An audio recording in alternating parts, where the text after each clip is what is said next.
Apologize for being a few minutes late. So I'd like to call to order the South Burlington City Council meeting of Monday, February 4th, 2019, and we'll begin with the Pledge of Allegiance. I haven't done it in a while. Dave, okay, you start. I pledge allegiance To the flag of the United States of America and to the republic for which it stands, one nation, under God, indivisible, with liberty and justice for all. No, don't turn the heat down. up.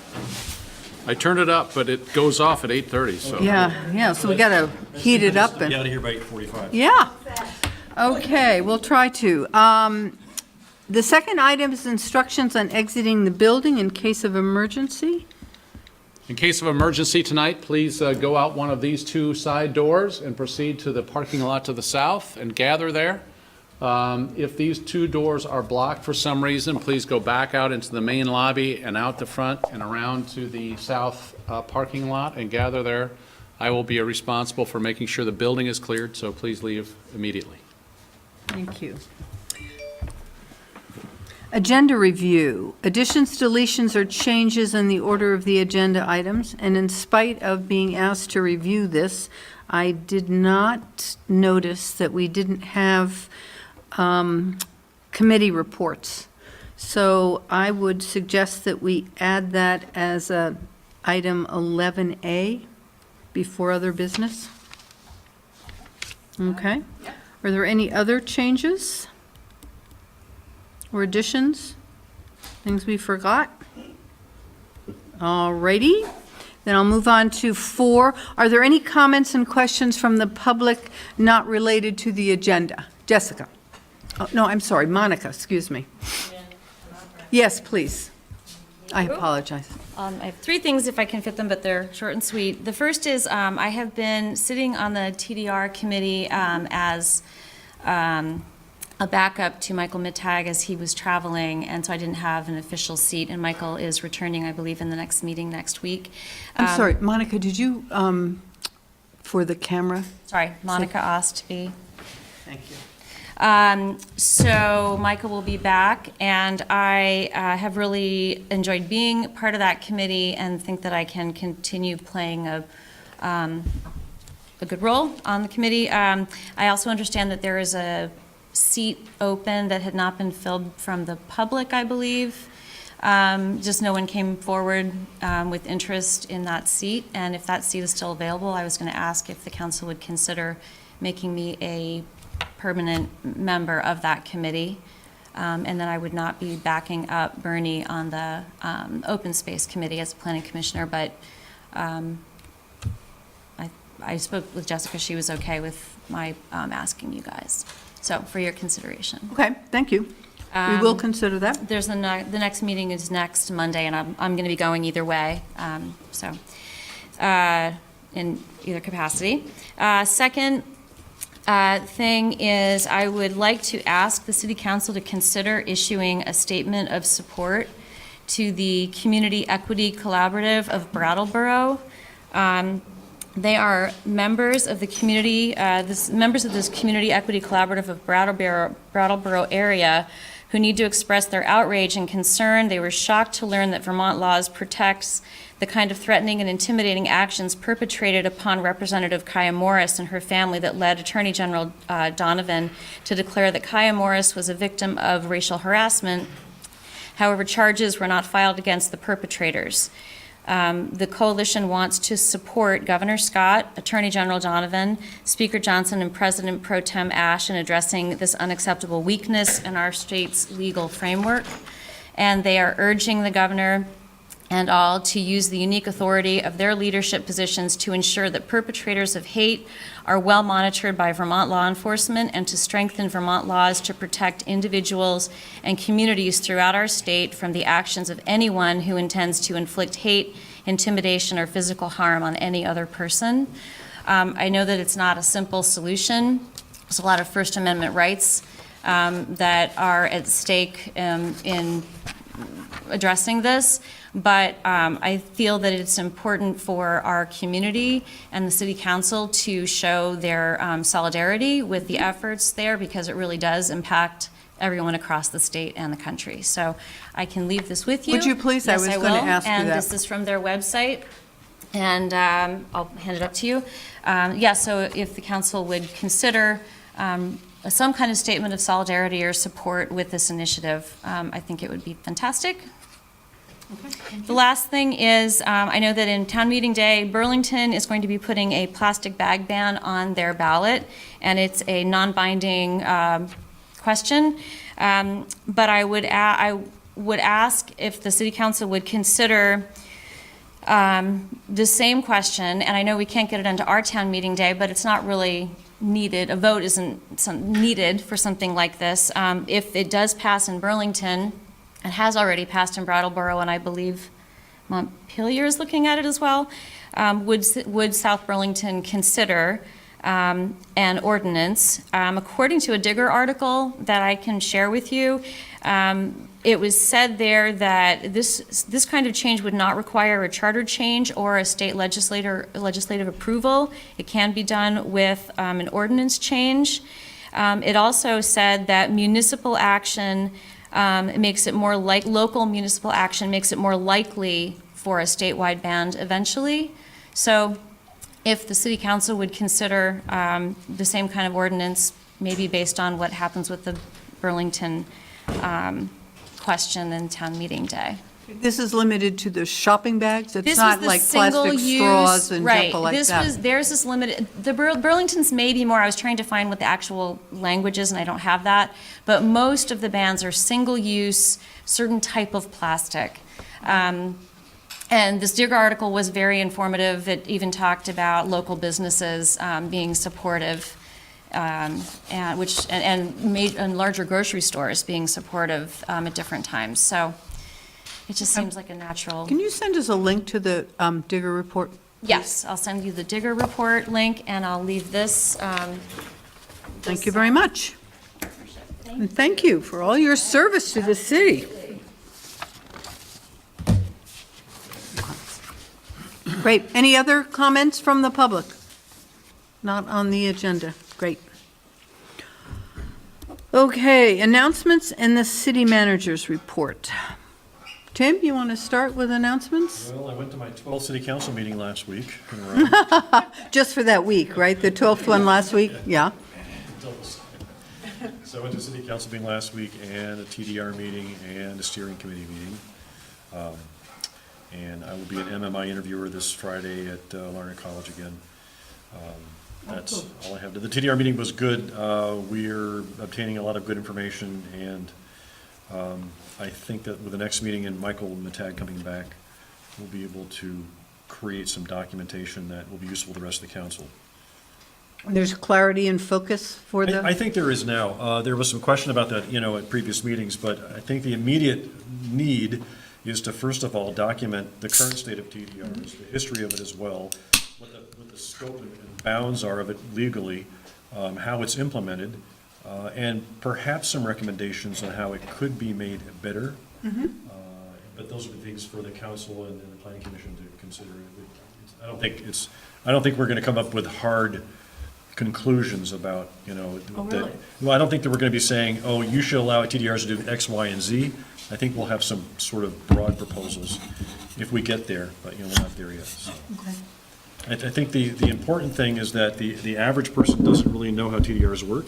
They don't know how many have been used or how much they cost. One of the interesting things or proposals is to create some transparency in the buyer and seller market for that, and to perhaps use planning and zoning as a non-directed marketplace catalyst. In other words, allow the buyers and sellers to more generally be easily found without acting as an agent. The city would have no agency in it. They would just be providing information that if two parties said, we want to sell, or a party said, we want to buy, they could have a piece of paper, in the planning and zoning office saying, yeah, well, here are the buyers and here are some sellers, and you can call them if you want, because there have been some complaints at the meetings where nobody's ever sure exactly who's selling and who's buying. you know, so.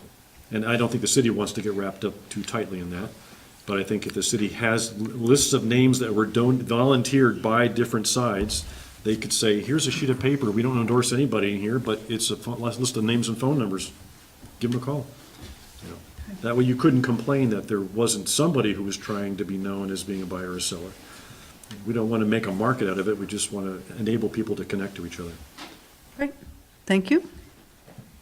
David? Nothing, I mean, it seems like we just met the other day. So we did, actually. So there hasn't been much in between now and then. I did have a The weekend. weekend, yeah, exactly. And that was, it's a good football game, at least the results. I forgot to mention, yeah. The what? That's good, I forgot to mention that. Yeah, well, it was important. A lot of revenue for bars and restaurants. Good for the economy. At the old Rooms and Meals tax. Hey, and that's important for South Burlington, right? No, the only thing I did was I had a chat with Alan Strong, because of course we're in the same building. And just, I think he's on track to get this work done within the 9-month time frame. He knows how important that is. He's chairing the open space. He's chairing the Open Space Committee, and he's pleased with how that's progressing so far. And he knows he's got a time schedule to keep. I remind him of that once a week anyway, so that's good. That's about it. You're so shy. You're right. Well, that's great, and we're lucky to have someone of his, Yeah, he's got a lot, he's very talented. Expertise. And also, I've got to mention to him, I meant to do it today, there are a couple of real experts on wildlife in our graduate program. And I've got to remind him that he probably knows, that he's got those resources there as they look at open space and the impacts on wildlife. We got a couple of students, I think, in either the master's or PhD program who are really focused on wildlife, and that would be helpful. So it's good. yeah, that sounds wonderful. Thank you. Megan? Well, the third meeting of the Open Space IZ Committee is tomorrow night, meets tomorrow night at 7 p.m. So, of course, it's a public meeting. All are welcome. And we have a graduate of the graduate program of the Rubenstein School who is serving on that committee, Sophie Mazawita. And so she is carrying forward that tradition on the committee. So I'll have more to report at the next meeting about that.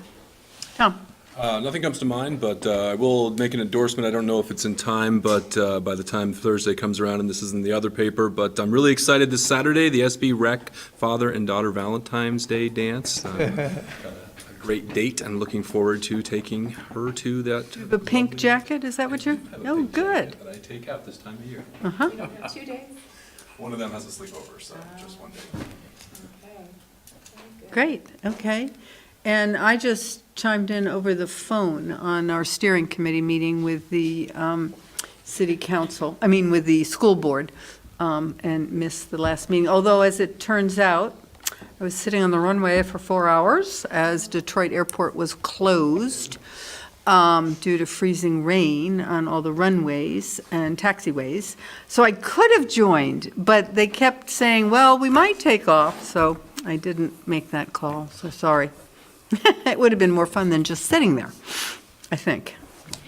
How long did you sit on the runway for? 4 hours. 4 hours in the Yeah. plane? Yeah. That's rough. Why didn't they let you Your get phone off? would have run Well, they out. couldn't So it's because okay. the taxiways were so iced over that they wouldn't allow any of the planes Oh, you to were in Detroit, move. you were in Detroit trying to come here. Yes, we were second to take off, and they closed the runway to take off so they could get all the planes that they wanted to land, as many in. They diverted 70, which is a lot. And then we were sort of the last crumb out there, and we were way out because we were about to take off. Wow. So, safety first. Delta gave me 20,000 miles on my, Oh, not dollars, shoot. no, I don't know what that equates to, about $30 maybe? I don't know. 20,000 miles isn't bad. But I'm here to talk about it, so, That's most important. yeah. So the city manager's report. Thanks, Helen. I was, on Tuesday of last week, I was at a ceremony honoring one of our police officers, Brianna Williamson, who has done an enormous amount of work to support Special Olympics. And Brianna is going to go to Dubai to be the torch bearer and the torch run for Special Olympics International in July next month. She was participating in the Penguin Plunge on Saturday, I think, to raise money for that. But it was a really nice, recognition of one of our fine police officers giving back to the community, not only as a police officer, but for Special Olympics. So it's pretty cool. This afternoon, Ashley Parker hosted a meeting of the Regional Conservation Group that we've been working with that now includes South Burlington, Williston, Shelburne, St. George, and Heinsberg. And so planners and managers and relevant staff were here at our office to talk about how we might pull together a regional compact that is built around working together on conservation lands that are contiguous or near contiguous in our communities. And Ashley's doing a great job on that. And we're going to bring in a bigger group for the next meeting to include CCRPC, but we're also going to start working on a draft compact or accord. It's not a contract, but just a draft agreement of some type about how we could work together to support all those things related to our conserved land. I was at the Rotary Awards reception last week, which was very nice. They do a great job, and one thing they do is they highlight all the people who the Rotary supports throughout the year, and it's a huge group. Really, there were 20 people, I think, who were representing different organizations. Tom and I were there for South Burlington, but and all the many things Rotary's done for South Burlington. Last Friday, we had three firefighters who made it through their year probationary period and are now full members of the fire department. Great group of young people, very talented. All men or men Nope, and women? nope. We have one woman Great. who made it through and is doing just an outstanding job on our fire and our ambulance teams. There is, everybody waiting for this? There's no council meeting at all next week. So it gives Just wait, something might come up. some good news. It doesn't mean there aren't committee meetings. There's no council meeting next week. This is the first time in a I'll while. have to write you all just because, work through it. On the 19th of February, I'm going to participate with some other housing and municipal folks in a day in the legislature to support affordable housing. And there'll be some testimony before committees on that. Alana has just completed a memo on stormwater issues as it relates to the community center and to the school. So that's more of a technical memo about the issues that need to be addressed and how we propose addressing them. And then off duty, the food shelf effort and the various people who are working on that seems to be moving along pretty well. And we're looking at a new building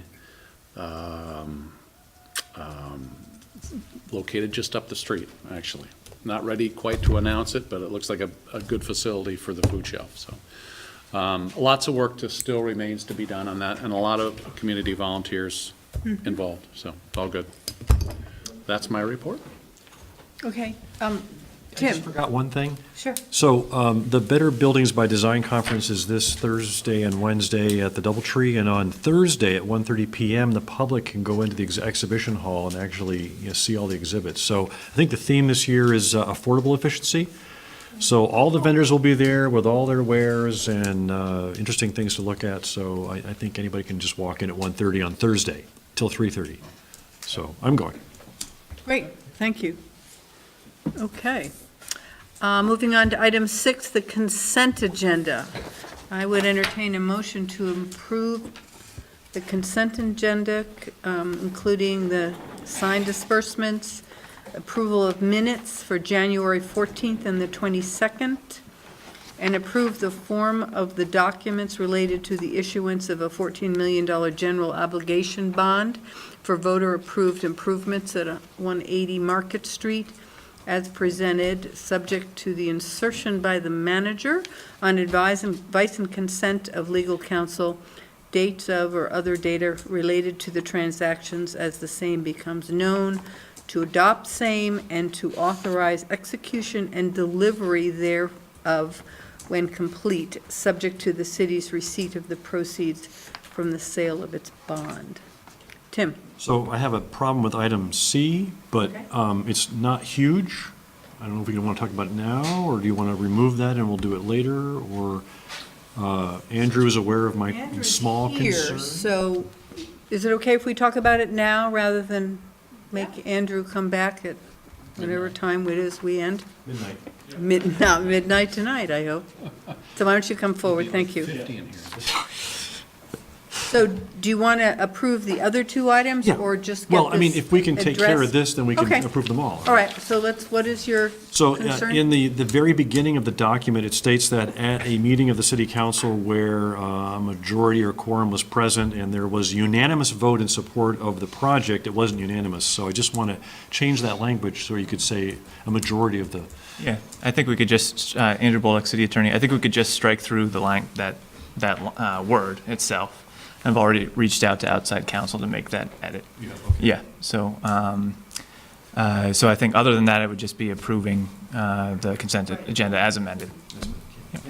Okay, that's fine, thank you. So I'll make a motion, but I have one correction and just a question. Okay, I'll make a motion to approve the consent agenda. The correction I have is on page 3 of the January 22nd, 2018 minutes. January 22nd, 2018? That's it, yep. You got nothing better to do than read stuff a 2018 year or older? 19? 2019, oh, so that's another thing that changes the year. Yeah, page 3 does that. I'm just reading, verbatim here, sorry. Oh, jeez. I usually like to The third pride page it myself goes on to. never doing that, and I screwed up this year. We're human, we're all human. So the other thing is under item 8, it's the last paragraph there. Mr. Kaufman moved to authorize the city manager to proceed with formal acquisition of land interests as presented, and it should say, I believe it was Tom Chittenden who seconded. It was originally Tim Barrett in the minutes that I said, because he dissented, so I said, Tim, I don't think that's correct, but I believe it's Tom Chittenden who seconded that motion. Do we need to have that recorded in the minutes? we should if we could. Yeah, I would think so too. Okay, This motion seconded by Tom Chittenden, I yeah. made the caveat statement that as much as I abstained from the library vote, I was comfortable with moving this forward in being consistent with the will of the people. There we go. But we don't need all that. yeah. And then the question I have is, Selena's been asking for the January 7th minutes, and I'm just curious where we are with that. Because she sent out at least 2 or 3 notices asking for the January 7th minutes. So I I know thought, I read through them, but I I did didn't too. find Yeah, any changes that I needed to make. I didn't either. Pretty sure we sent those in. Okay. I definitely processed them. Could you just let Celine know Well, can we that she make sure can? they're on the next agenda? I guess we'll vote for them in, since we're not meeting next week. We can have a special meeting. There was a correction made. Okay, I'll just send them again. thanks. Okay. That was my question and my Okay. correction, and I made a motion. So we have a motion to approve items A, B, and C as amended with the strikeout in C and. Unanimously. Yeah. What? Meaning we want to vote on C separately? If it's a consent agenda, if somebody wanted to vote against it because they had voted in the past against it, Oh, okay.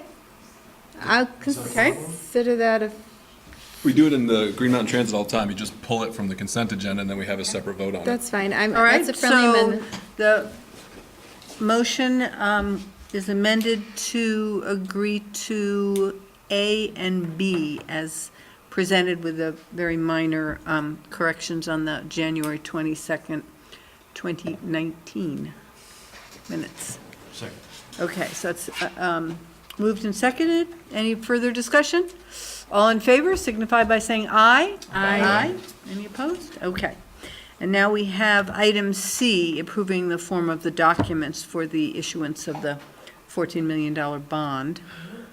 Do we have a motion? It's been amended to strike out the unanimous vote. I will make the motion as amended. I will second, and I'd like to add a discussion point. Again, I'm comfortable with our attorney and moving this forward, so I'm okay with this language, even though I abstained from the library. The people have spoken, and so I think this is sensible, and I support moving it forward. Okay, thank you. So we have a motion and a second. Any further discussion? Okay, all those in favor signify by saying aye.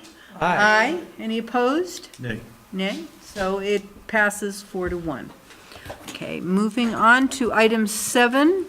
This is the update and report from the Dog Park Committee to include recommendations for amendment to conduct in parks ordinance and a possible first reading. So Barb, service, excuse me. Good evening. It's nice to see you all. It's nice to see you all live for a change.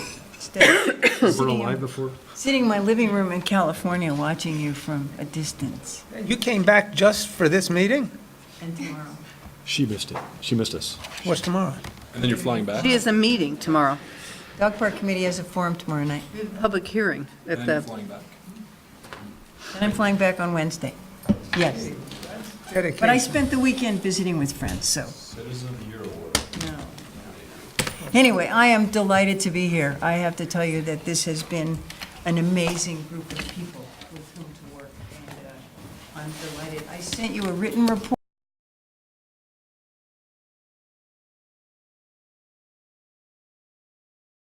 And we're talking about enhancing the quality of life and the community connections through dog parks for residents and dogs. Yes, dog parks are about dogs, but they're also about people, and I think that it's important to remember that. So our work plan is still on schedule, and our overarching goal is that we will make informed decisions and that we will engage the community in that decision-making process. We think it's very important, and we'll talk in a minute about the survey if you haven't seen it, and what's going to be happening tomorrow night and what's going to happen in the next few months. But it's important to us that we make this as transparent as possible and as engaging as possible. So in terms of making informed decisions, what we have done in information and data collection for us to make sure that we all have the same information. We've reviewed existing ordinances, and in a bit, Andrew and I will talk about a recommendation for an ordinance change. We've met with both Paul Connor and Holly Reese to talk about sites in South Burlington that might be possible places. We also have, in the future, we will talk with, I started to call him Jason, his name is Justin, about the impact on Public Works, but to make sure that we have as much information as possible. And we also have a liaison from the Recreation and Parks Committee, Mike Semino, who sits with us, and someone from Natural Resources, so we are getting feedback from a number of different places. And thanks to Betty Malizia, we have lots of information from other cities about what they've done in dog park development and operations. Both Maggie and I have found ourselves in recent months, I in San Francisco and she in Cincinnati, walking around taking pictures of dog parks. I don't walk in cities anymore the way I used to because of what we're doing, but paying attention to what's happening in other communities. Betty has brought us a ton from the internet, but we're also getting some live information, if you will. Some statistics for you. We're using a base of about 19,000 citizens, and from that, using the American Veterinary Medicine Association calculations, we estimate that there are probably about 4,300 dogs in the city of South Burlington. Of those, 1,300 are registered, which is an interesting number in and of itself, that disparity. Only 31% are registered. And the estimate is that about a little over 2,500 households probably have at least one dog, and from the data we've started to look at from the survey, they may have more than one dog. So we have a lot of dogs and dog residents. But the other piece that we have been reminded is that nearly 50% of South Burlington residents live in multifamily or densely populated areas, meaning they don't have a backyard where they can let their dog out the back door and go. And so we're paying attention to that piece of information.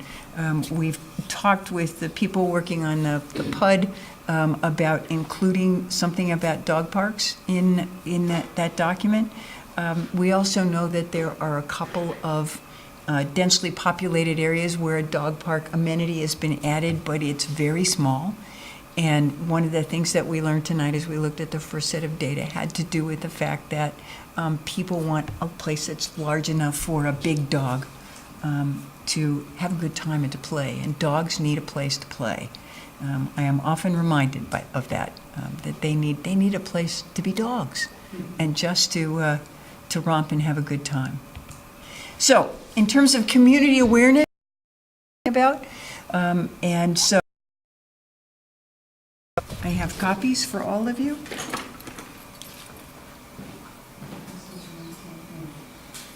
There is an online survey. I'm also giving you a paper copy so you can see what it looks like. It's been out less than a week from dog owners and non-dog owners, and we will be looking at those data and seeing what we can learn. We saw some trends tonight when we looked initially. I don't want to talk about those trends because you never know what those trends will look like after we get a larger data set, but we're at least getting some good responses, positive, constructive feedback. Barb, is the Survey Monkey online at our old website URL or the new website? That's the one I was given. Okay, so it's that one. Yes. And when you, just so you know, and if people are watching and listening, when you click on that and the picture of the playing dogs comes up, you have to click on the thing that says Learn More, and it takes you right to the survey.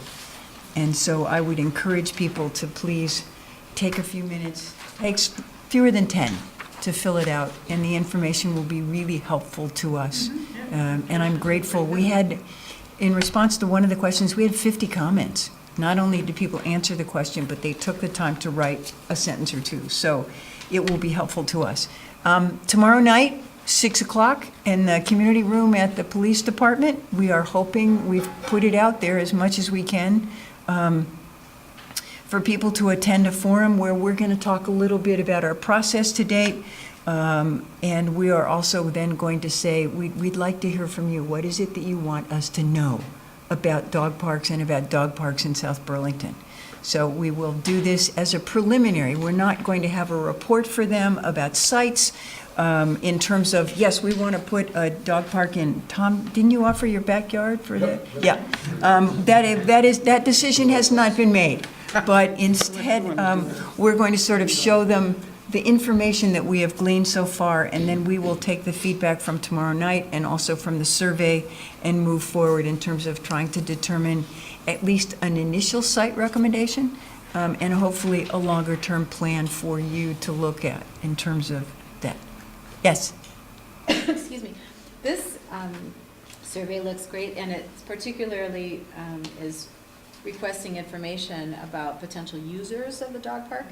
I was curious if you would follow up with a survey on what citizens in the city would like to see with regard to placement of the dog park. I've seen a survey like that in Ann Arbor, Michigan, for instance, where they specifically ask questions about buffering and all kinds of things. Is that information that We're trying to get, that buffering question is a big question, and we're trying to glean some of that from this survey. And we've heard in the forum that we held over at Chamberlain, we heard about concerns about buffering, so we know that those things are there. We tried to identify as many of those issues as we could in the survey, but that's the other reason that we will have a second community forum after we think that we've got the right idea, but before we come to you, so that there will be another opportunity for community feedback. And I know that there's a lot of past history and that your matrix has taken a lot of these Yes. considerations. And we are also going to talk about the matrix tomorrow night, so that people will know that these are the criteria that we are using to evaluate potential sites. Speaking of which, thanks to Paul Connor, we have this great map. The doggy paws represent the 5 places that, based on the meetings that we had with the staff and then the recommendation from Rec and Parks, we've identified those 5 city-owned properties. The other green dots identify some other city-owned properties. We are also looking at a longer-term issue in terms of other properties that might be an option, but that at least gives you, up at the top is Garvey Park, then there is Oak Creek, and Wheeler Homestead, Underwood, and Red Rocks. So those are the 5 that are sort of, can everybody see what we're talking about? The red paws are the The ones you red just paws, You don't have barrel marks, but the current dog. because it's an existing one. And the blue kind of gazebo and then the red cart. I don't know, Maggie? Like I said, I don't know. The blue, Blue's a cemetery, maybe? The other one's by the airport.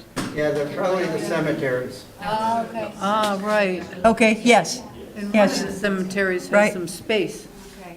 Right, cemetery selectman, or whatever you are? Sexton. Sexton, excuse me. He's so Yes. familiar with yeah. the living dead, yeah. I would So that at least gives you a sense of what we've been looking at. And it does come there, we have had a fair amount of deliberation about properties and where we might go. We're at least, we'd love to put donate on that option. We don't really think anybody's going to donate a piece of property, but we keep hoping. But that there might be later consideration of either private or institutionally owned property where we could have a lease for at least 5 years, if not a purchase, and that it would be worth it if we could have an extended period for a lease that we might be able to put dog parks in other places. That will not be the first one that we recommend, but it's certainly under discussion for us. So are you discussing ways to raise money either through fees or anything like that? Or is that not filtered We have up yet? had general conversations about that. Location has been the biggest issue. At first, to come together with a work plan and the mission statement and those sort of overarching things, but then after that, to deal with the whole discussion about location and the different opinions that come with location. And, we want to know from Natural Resources, we want to know from Rec and Parks, we want to know from, we went and looked at a couple of pieces that are just too small. So we've been sort of exploring all of those options, but when you look at our work plan in a second, you'll see that there's more to come. So next steps, there you go. Next steps are the community forum and the survey results, and then we're going to prioritize sites. We will also then look at dog park operational guidelines, so site development,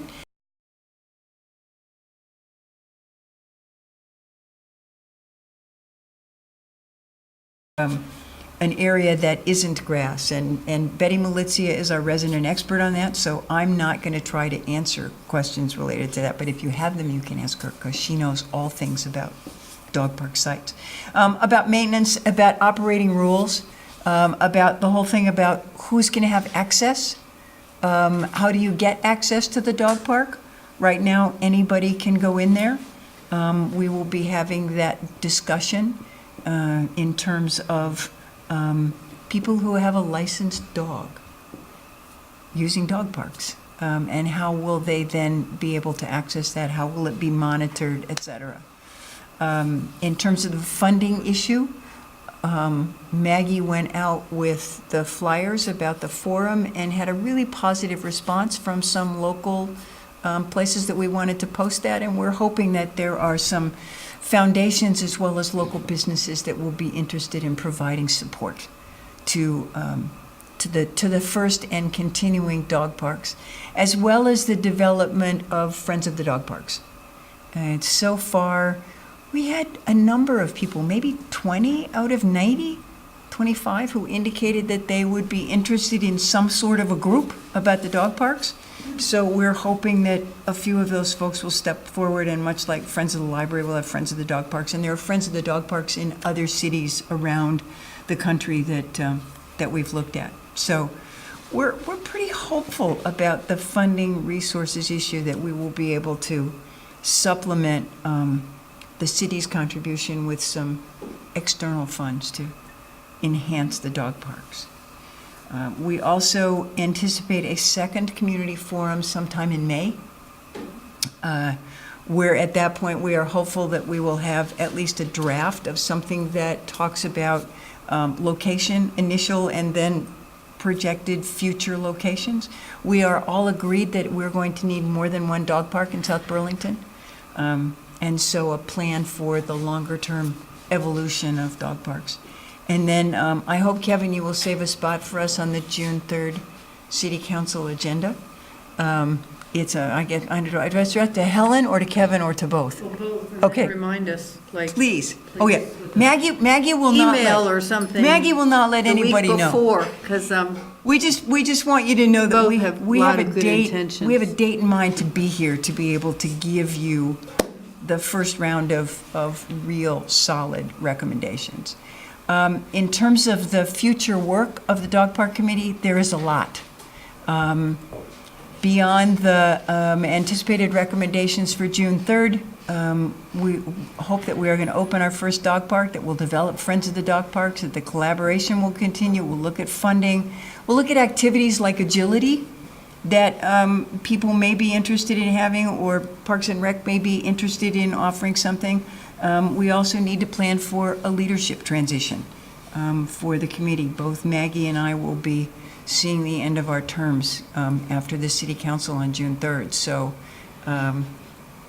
we are having those discussions and making sure that there will be a smooth transition. And then City Council considerations, into your capable hands. We commend the planning for a creation of future dog parks. We can give you recommendations, but it's really up to all of you to take care of doing that. The continuation of the Dog Park Committee is a freestanding committee, and then that we're hoping that Rec and Park will provide staffing to the Dog Park Committee after June the 3rd. So, I would be remiss if I did not talk about the power of commitment for just a minute. We have held 8 meetings since the 1st of October, which may not sound like a lot to a city council that's been meeting bunches, but to get people together, and I will commend the IT folks. I've been running these meetings from my living room in California, and it's the committee is terrific. We've shared the work. People listen really well. We've worked by consensus. And I would be remiss if I did not express gratitude to the list of people up there who have worked really hard to make all of this happen. Linda Chasen, Larry Kupferman, Betty Malizia, Mike Semino on the committee, and then, of course, Maggie Lugers, our stalwart staff liaison, has been absolutely terrific. So that's what I have to share with you tonight. Andrew's going to come up in a minute. We have a recommendation for an ordinance change, but you might have questions before. So, are there any questions? I've got Dave? one Go comment, around. Barb, is basically, we've talked about that earlier. It's abominable how many dogs are actually registered in the city. How And- few, you mean? And as what? How few? How few registered, of yeah. the many. And as you develop the rules for the park, I certainly encourage you to develop those with a very specific incentive, that if people are going to use the park, they got to have registered dogs. And That maybe has, will- that has been in our conversation, but we have not put it in print yet, so I didn't want to write it down, but I can assure you we are all cognizant. Yeah. And however that result works with access to the parks, because as you know, we also talked about many months ago, there's all kinds of technology now available for accessing parks. So as long as that's front and center on your radar, whatever you all come up with is great. Right here. I guarantee you, it is not lost. I'm confident that it will not be. So thank you. Thank you. Meg? Yeah.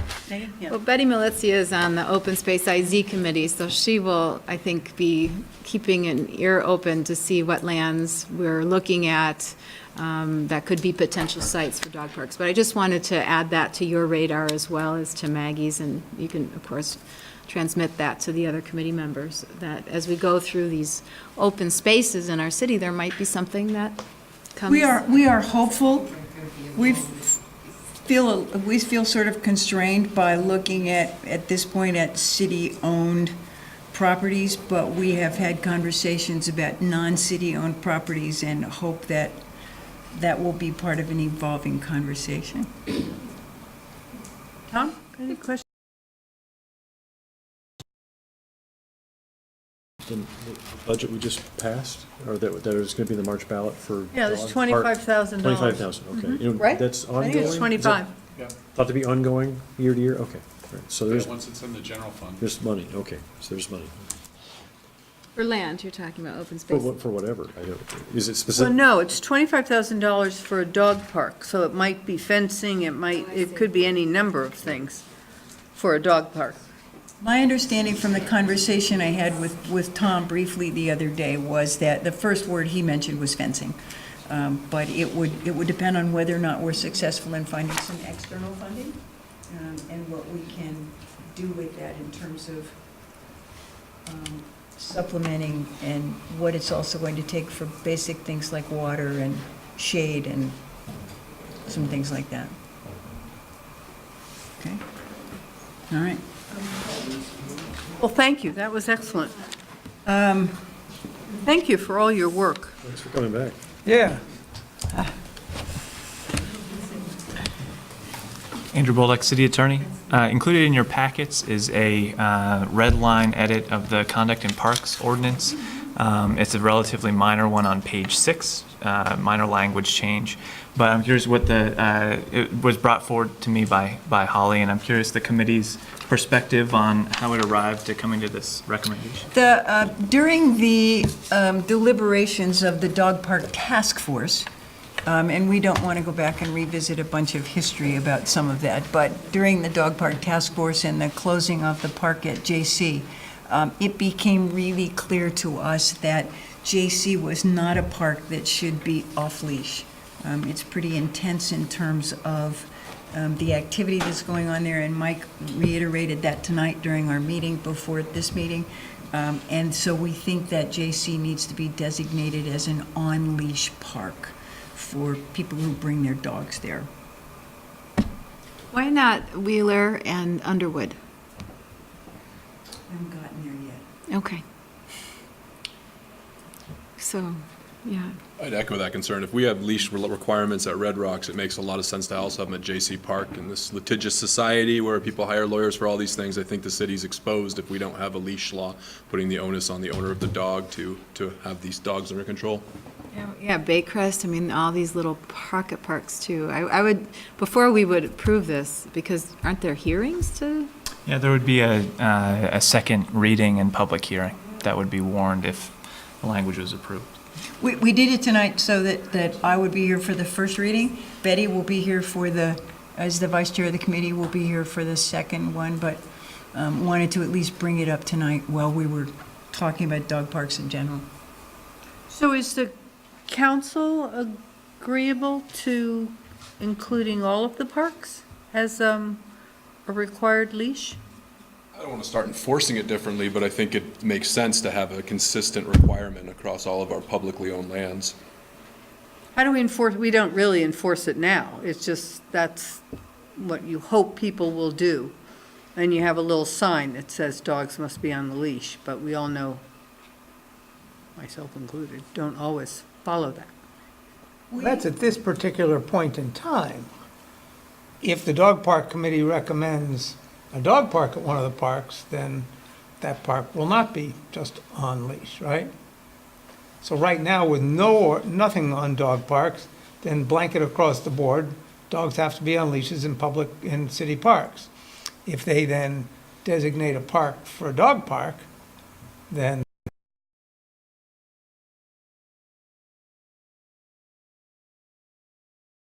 Just saying all city parks, if that's the desire of the committee and the desire. At this point in time, that is not the desire of the committee. We talked about it briefly tonight and realized that we probably should have a larger discussion, but we have not had a chance to talk with the Rec and Park Committee about that. And so we are hesitant to do anything other than to say, this is a park that we have clearly identified that needs to be on leash. And there are a number of issues about on leash, off leash, et cetera, that sort of need to be explored. And so we'd like to have some more time to do that. And there is the whole issue of enforcement. And that's not our purview. But it may be something that the council wants to discuss at some point. Do you know if the school department has any leash laws on their athletic fields for even just parents who come? You know, a lot of people bring their dog and stand at the fence and watch the football game or whatever it is. And I'm just curious, I mean, that's, I guess, not our purview, their parks or their, although I think Their about fields. when they use, you know, Veterans Memorial Park and those kinds of places for their activities. We had some, well, we don't know the answer to that. If you'd like that, then my right and left hand back here has volunteered to try to get that information for you from the school district. But we had conversations about the concerns of parents when their kids are going to be playing on those fields, and they have also been used as a place for dogs to run. Well, there's sort of two issues, but Yeah. yes, you certainly don't want the football field to be a dog park on weekends when there's no football games. Ugh. But even if you pick up after your dog, you don't always. But I was thinking more. Unless it's a turf field. That's a little easier, but turf or turf, no. But I was just thinking of the spectators bring dogs. I don't know what the rules are. And I was just curious if they had rules about they have to be on leash. I've never seen a sign, but most people do, but I think not all. It's So I was fenced just off. curious. I don't know about the lacrosse field, but I think the football field is fenced off. It is. Right, yeah. Yeah, there's a fence all the way around it, but still. But people are moving, and I'm just as concerned in terms of the litigation of kids who play on that little field next to the stands, and people's dogs are running around. Our overall ordinance on care and custody and control of dogs or animals in general does talk about dogs running at large. And so if there's ever a circumstance on the school district property where they're, quote, running at large, then I think that would fall under the umbrella of the South Burlington Police Department at that point. Otherwise, it's just sort of have to be within control. Yeah. Voice control, yep. Well, I just think it would be helpful to find out and be sensitive to the school district if they have any particular concerns, or if maybe it's something they haven't really thought about, but would like to and come up with their own policy versus having the city impose something on them. Anyway, we would hope that you would consider the ordinance change for We can- JC, I'll at least as a start. And try to remember we'll that. look at the other issues and see if we want to bring something larger back. Okay. Yes, Tim? Question about the 6 feet leash. What about the retractable, leashes that can go out to 20, 25 feet? I mean, The little dog. yeah, this would seem to preclude those, right? Even if you had it at 6 feet, that would qualify. If it went out to 20 feet, then they shouldn't be doing that. But is that, if no one else is around, I'm just curious if. Yeah, technically that would be a violation as it's written. Yeah. But as you say, if there's no one around, then as long as they're on a leash. It's just a point of we may Yes. want to have that discussion, or That's true. I don't know what the common sense disposition of that is, I heard they were going to start drone surveillance on that, too.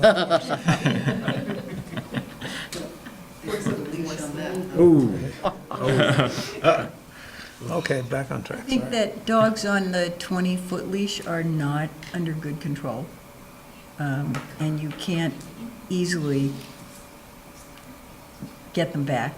Really, really small. you Really just don't- little, and you can pick them up, yeah. I mean, my dog is 20 pounds, so I could, but if you've got, and the vast majority of people do have large dogs, I mean, we want to go into the discussion about which is the best kind of leash and all that sort of thing, but just. Yeah, I don't want to get in the weeds on that. No. I just thought I'd say something, but I I'm not. thought of that too. There you go. So as not to raise the issue. I withdraw the concern. No, it's, okay. Any other comments?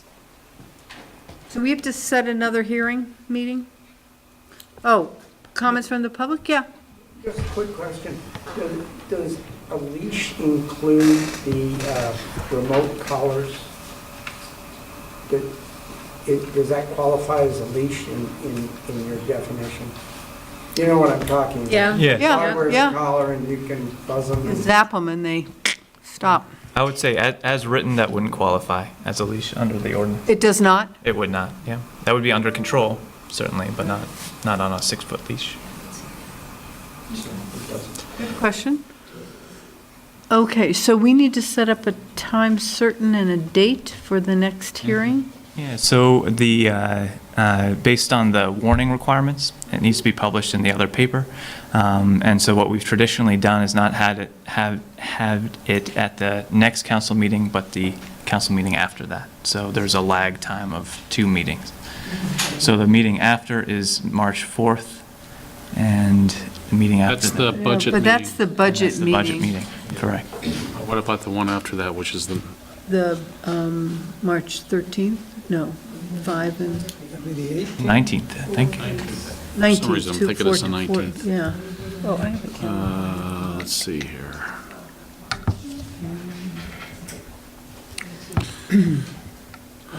Yeah, March,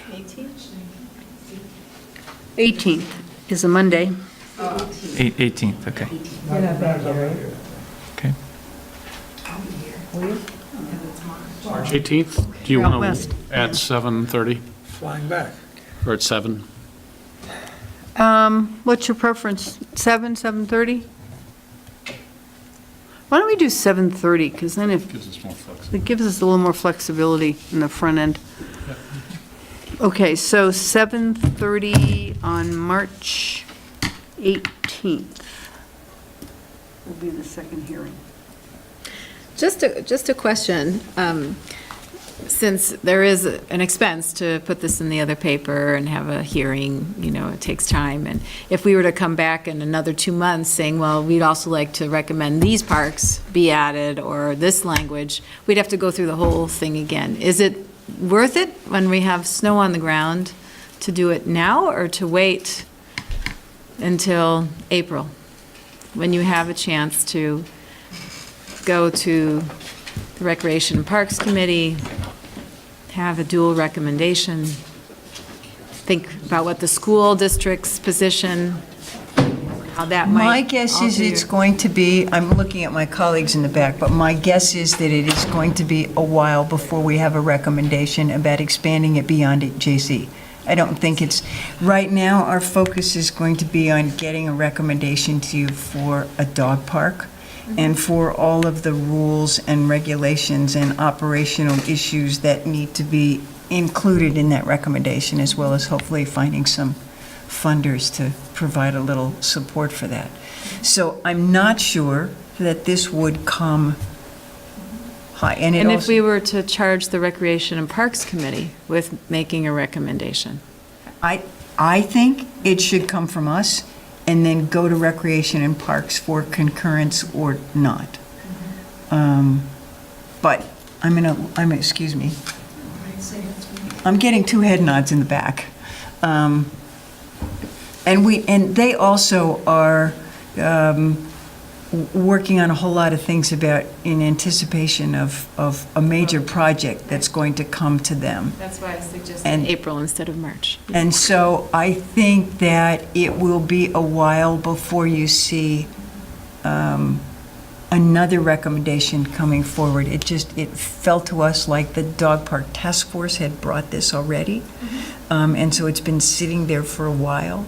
And so we really needed to sort of move along, and we needed to confer with Rec and Parks and do those things before we were ready. But given, I think, the very, really sensible argument that Megan has put forth, to spend the money, to have another hearing, to notice it, and then have some additional small changes in 2 months.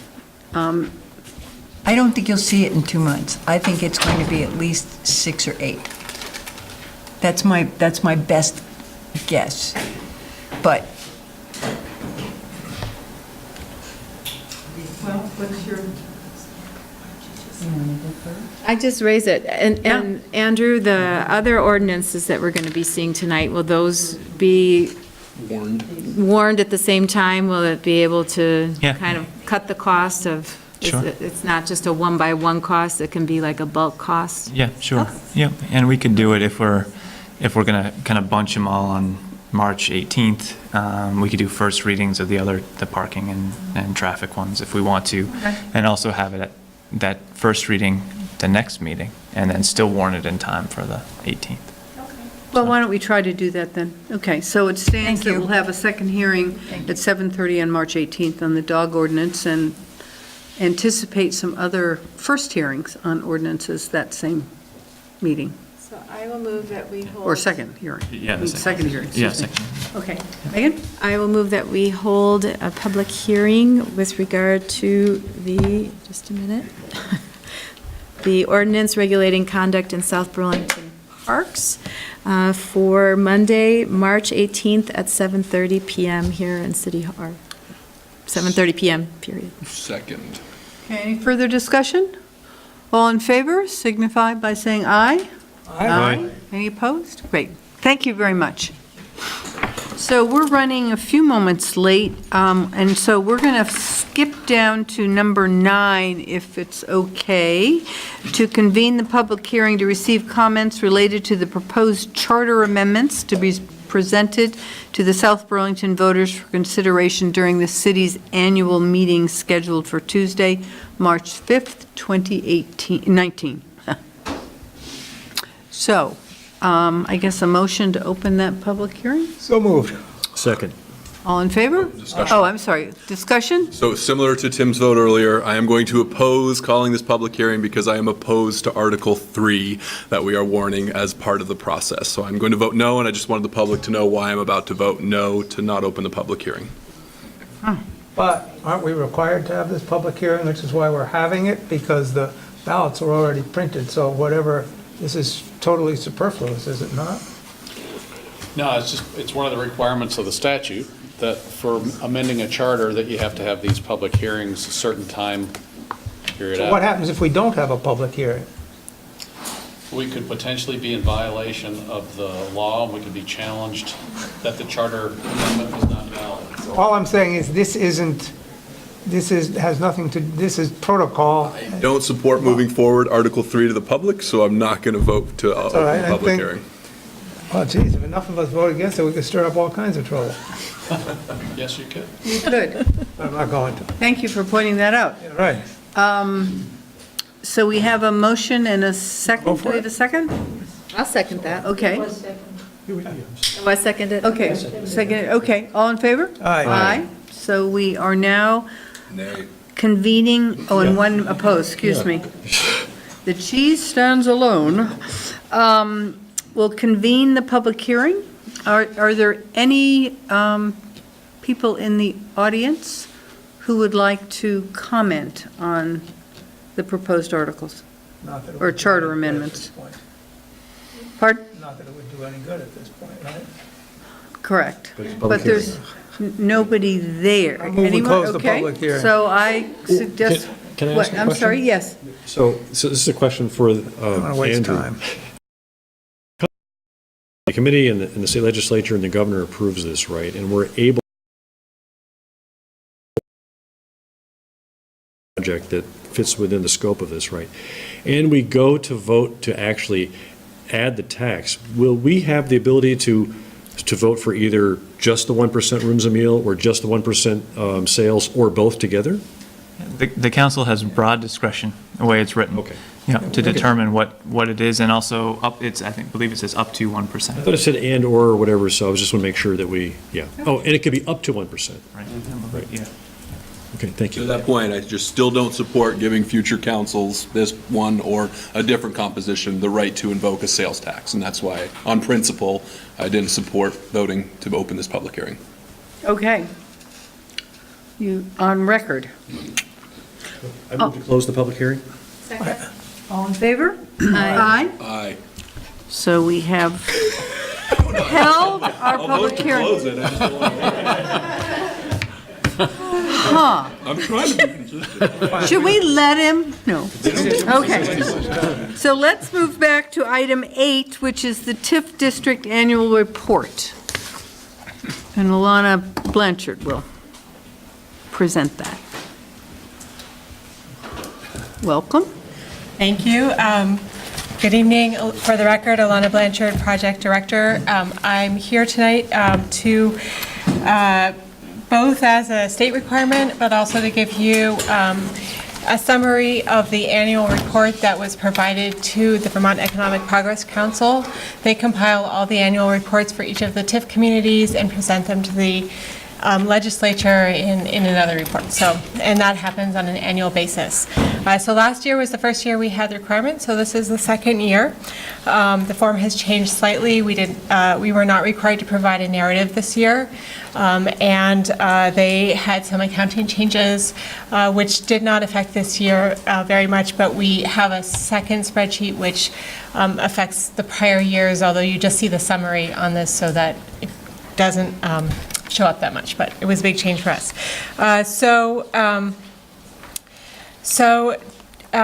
is on FY18, and it refers to, so all of the information about it refers back to the April 1, 2017 grand list.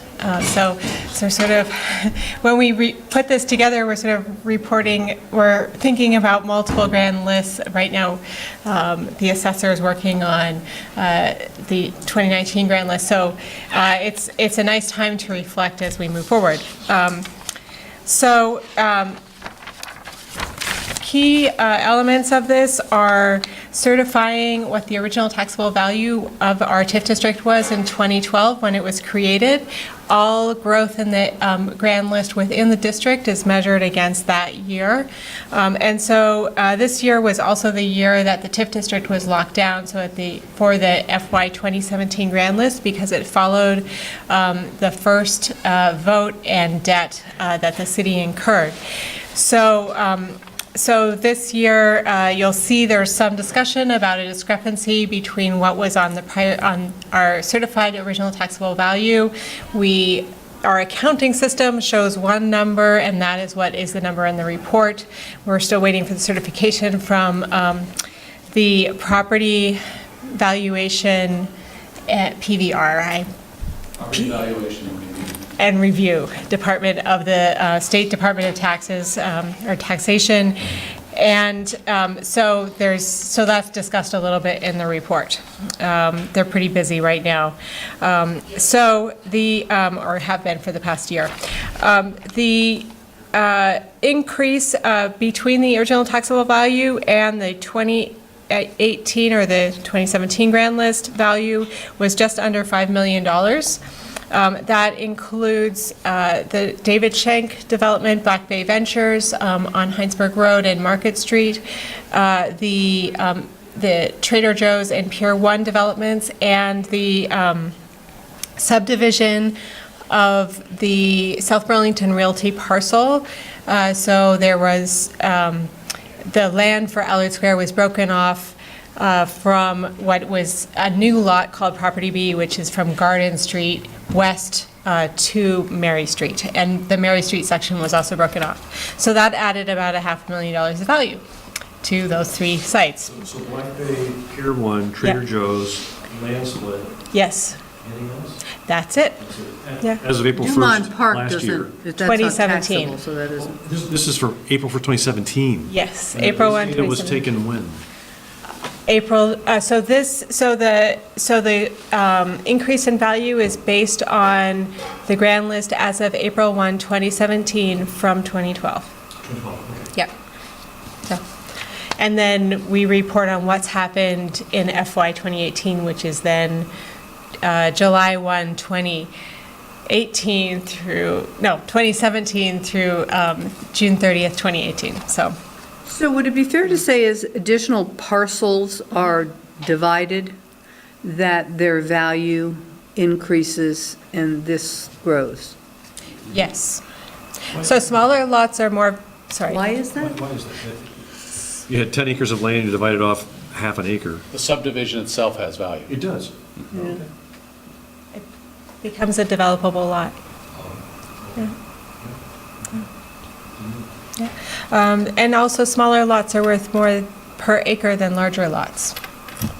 I don't know why, but many people have told me that, so.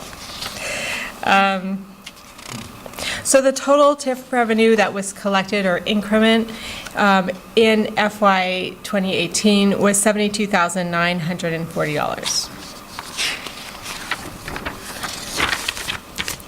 2017. It would have been FY 18, or FY 18 budget year. So I think I've already told you. So we report on every change in the parcels. So the changes to the South Burlington Realty parcel are reported. They're reported by span number. In that year also, we had a conversation with PBR, and this will affect next year's, but will not affect this year's. So we will be taking all of the parcels that are owned by the same owner that are next to each other, and we'll be putting them in to the same parcel in our grand list, meaning that if the property owner has 5 properties next to each other, all under the same ownership name, they will get one tax bill. And I've heard that they are not exactly happy with this, but this is according to the regulations at the state, and so they've asked us to do this in the TIF district. It will definitely simplify reporting, and so we will be doing that going forward. Not for this year, but every year going forward. We did have a debt obligation, so the taxpayers voted, and the city borrowed, based on that vote, $5 million for the construction of Market Street and the city center park. With that debt, we were able to retire the $460,000 that was an interfund loan that was approved to both trigger the TIF district and fund the park. So that was retired, and then we just have the $5 million obligation. And we also paid interest on that obligation, $134,500 or $600. I'm sorry, I need my glasses. $661. So during this year, the largest project that we advanced was City Center Park, obviously. The bulk of the construction was completed. The second largest project that was advanced during this period was the library, City Hall, and Senior Center, and then the third was Market Street. And we also advanced Garden Street, Williston Road Streetscape, the I-89 bridge the pedestrian bicycle bridge over I-89 exit 14, and the private sector. We have stormwater as an eligible TIF district project, and we did not advance that. However, the private sector, South Burlington Realty, in partnership with Snyder Raverman, did obtain a stormwater permit for their property. So that's a significant amount of the stormwater within the district. But that's not reflected on here. We did not fund any of that, so that was not a cost to the city. The sources of non-TIF revenues are all listed. So to date, or to June 30th, 2018, the city has expended just over $2.5 million on these projects, of which just over $500,000 is in TIF district funds. That can't be right, sorry. I'm sorry. Which column? Is that the? No, it's the next one. I should be just wearing my glasses. What page are you on? I'm on the second page. So which section? Section Sources for Non-TIF Revenues, which is right at the top of the page. So, I'm sorry, so I apologize, I did not read the top line. So the total amount spent to date is just over 2.5 million. I would point out for this that we have the reserve fund listed at the top as the top line, and I have asked for that to be removed from this column because all of these sources are to pay directly for project costs, but the reserve fund pays for servicing debt, which is not a direct sort of one-to-one. We're sort of mixing apples and oranges. So we have taken that up, and the last line you'll see is municipal debt proceeds, so that becomes the city funded costs on projects. So the total, in that first column, should be 7,400,000. I'm still lost. Which page?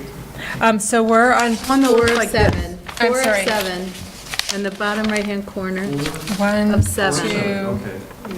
3. And at the top, it says sources of non-TIF revenues in the first little Yeah. block. So the middle column is the total amount spent to date. Yep. The first column is the total amount secured for each source. However, the first line is reserve funds, and that one is really not, it is secured funding, but it's being used to service debt, so it's not a direct project cost amount. So the total should be about 7.2 million. It's indirectly, it does fund project costs, but in a different way. The next table relates to related costs. So during this period, our related costs were for the TIF audit, and also we had legal costs. Real property development, we've pretty much covered. As I said, it essentially was the subdivision of a parcel. And during this period, there were no new employees that were hired within businesses in the TIF district. And then during this period, we also report on Vermont firms to the state. So the contractor for the city center parks, that was where most of the funding was spent, received the highest amount of funding. Wayman Landfair Architects was second. They have actually a large team of mainly Vermont firms and then some out-of-state firms that are working on the project as well. And then then several of these are actually lumped together of multiple firms. Landworks was also fairly large. They're working on the city center park.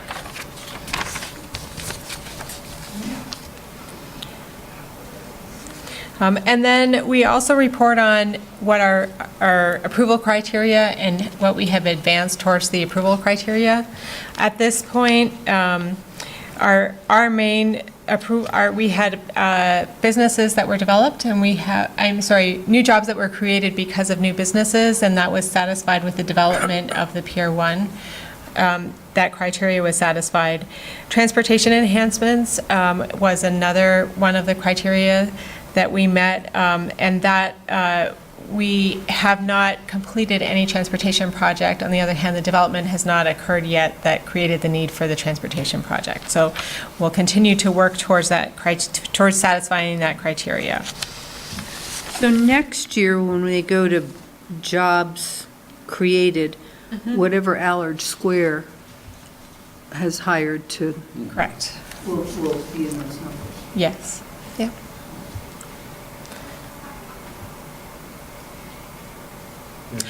Yeah, you may ask a question. Going back up to section...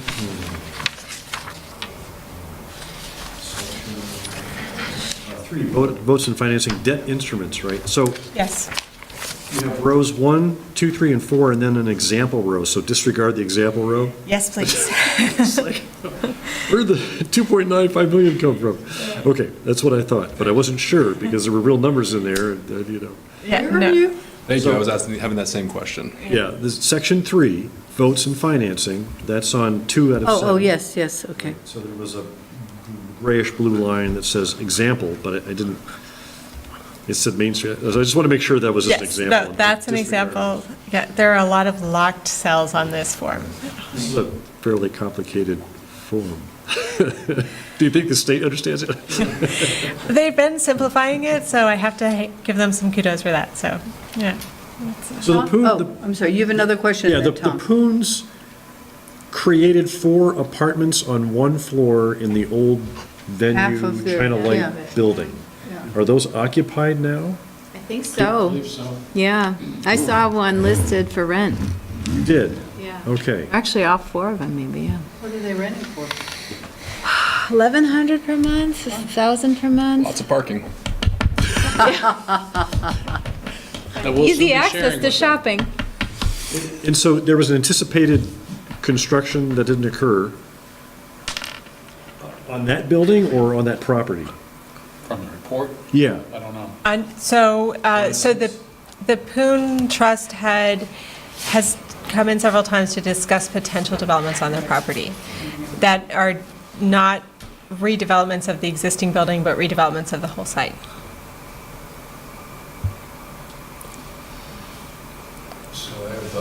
I'm done, thanks. So on that same area, section 3, the 134,000 for the total payment for reporting period, 134,661, so right below the example line. I'm trying to reconcile that with, that's all interest, no principal paying down, because that's what it says, annual debt service down below. It says it's all interest paid and no principal payment. That's correct. Okay.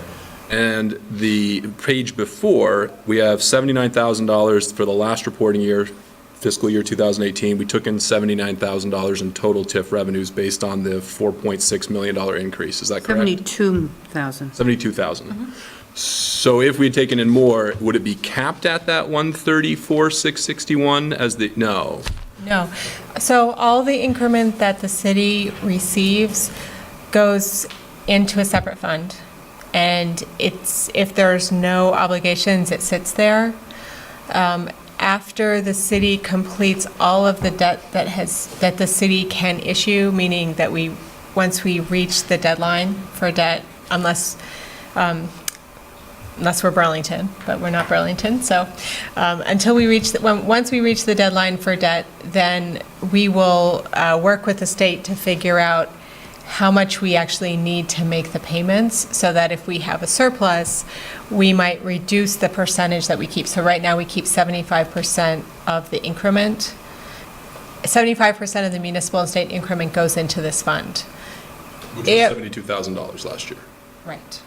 So if that increment is, Wait, back up, 75% of the education or the municipal? both. Both, okay, okay. Yeah. So 75, so if the amount of increment that goes into the fund is greater than what we would need to meet our obligations, that percentage would be reduced. The last question I have, this 73,000, you might have said this to begin with. Are we expecting that to double, triple? What is that going to be this year? Because that's alarmingly low to cover both Market Street as well as the library coming online. So what are we thinking that 73 is going to be this year and next? And if you said that, I apologize. I did not say that, but I did anticipate you would ask that, but I think I do not have your follow-up to this, but I can, so next year we anticipate it to be 78,000 Extra or total? total. The following year, we expect it to be 84,000 or approximately 89,000. I'm sorry, 85,000, so 84.9 thousand. Am I wrong to be somewhat alarmed at that shortfall? So one of the reasons that the reserve fund exists is because we expect the revenue fund to begin it's sort of like a slow acceleration. So you're always keeping what is built and then adding to it. What happens with a large development project is you have a lot of permitting up front. Part of the permitting process has been the development of affordable housing. There's not much tax revenue associated with affordable housing. You assess it by a formula that's fairly stringent. What was the percentage roughly for the tax money for? Actually, I wanted to talk about that. This is a good time. Sure. Yes, it is. Because we looked into that, Tim. Yeah. So the city supports affordable housing in a few different ways. One is the trust fund that you've created. Another is inclusionary zoning and other supports that we gain for specific projects, like we're the host or the applicant for the CD money. But at the end of the day, I asked Todd LeBlanc to calculate what Allard Square would be if it was a purely commercial project. No affordability subsidy at all. And if it were a purely commercial project, we would receive about $24,000 more in tax revenue, of which about $6,000 would be municipal and about $18,000 would be education. So if you then apply the same concept to the CHT building, which is being built on the corner of Garden and Market, and it's about a third bigger, you're talking about $36,000. Compared to what are we gonna get from Allard? If it, well, Allard is the 24. Allard is it's reduced by $24,000. What we would get as a commercial project, if it was purely commercial, Yeah. it's $24,000 less as a subsidized affordable housing project. And so is CHT. So is CHT. They're just a bigger project. So if you combine the two, it's 60,000, I mean, we're talking roughly $60,000 in reduced tax revenue because it is subsidized affordable housing as opposed to a straight commercial project. So just back up, But- Allard Square, what is their tax bill gonna be next year? I don't know. I didn't calculate. I can find that. We can find it out, but Ballpark, is it 5,000 or? I don't know. But it's $24,000 less than it would be if it were a commercial project. We'll get you what it is. We'll send an email out with it. Just curious, I mean, I knew that there was a savings by being in affordable housing. but- Because there is a state formula There's a formula, that decides that. But I think the point is that the community is supporting, I mean, we all want affordable housing built in South Burlington, and this is one of the ways that we support affordable housing, which is spread that cost of the reduced tax revenue out broadly across the whole tax base. But When you add it But those are the together, it's a numbers. sizable number in Yeah, terms it's a of big what we're number. supporting. I think also if I'm understanding it right, sort of playing off your concern that that's a slow number, we're also stuck with the number as of April 1st. So depending on how much has been developed or completed in the development of, let's say, Allard Square,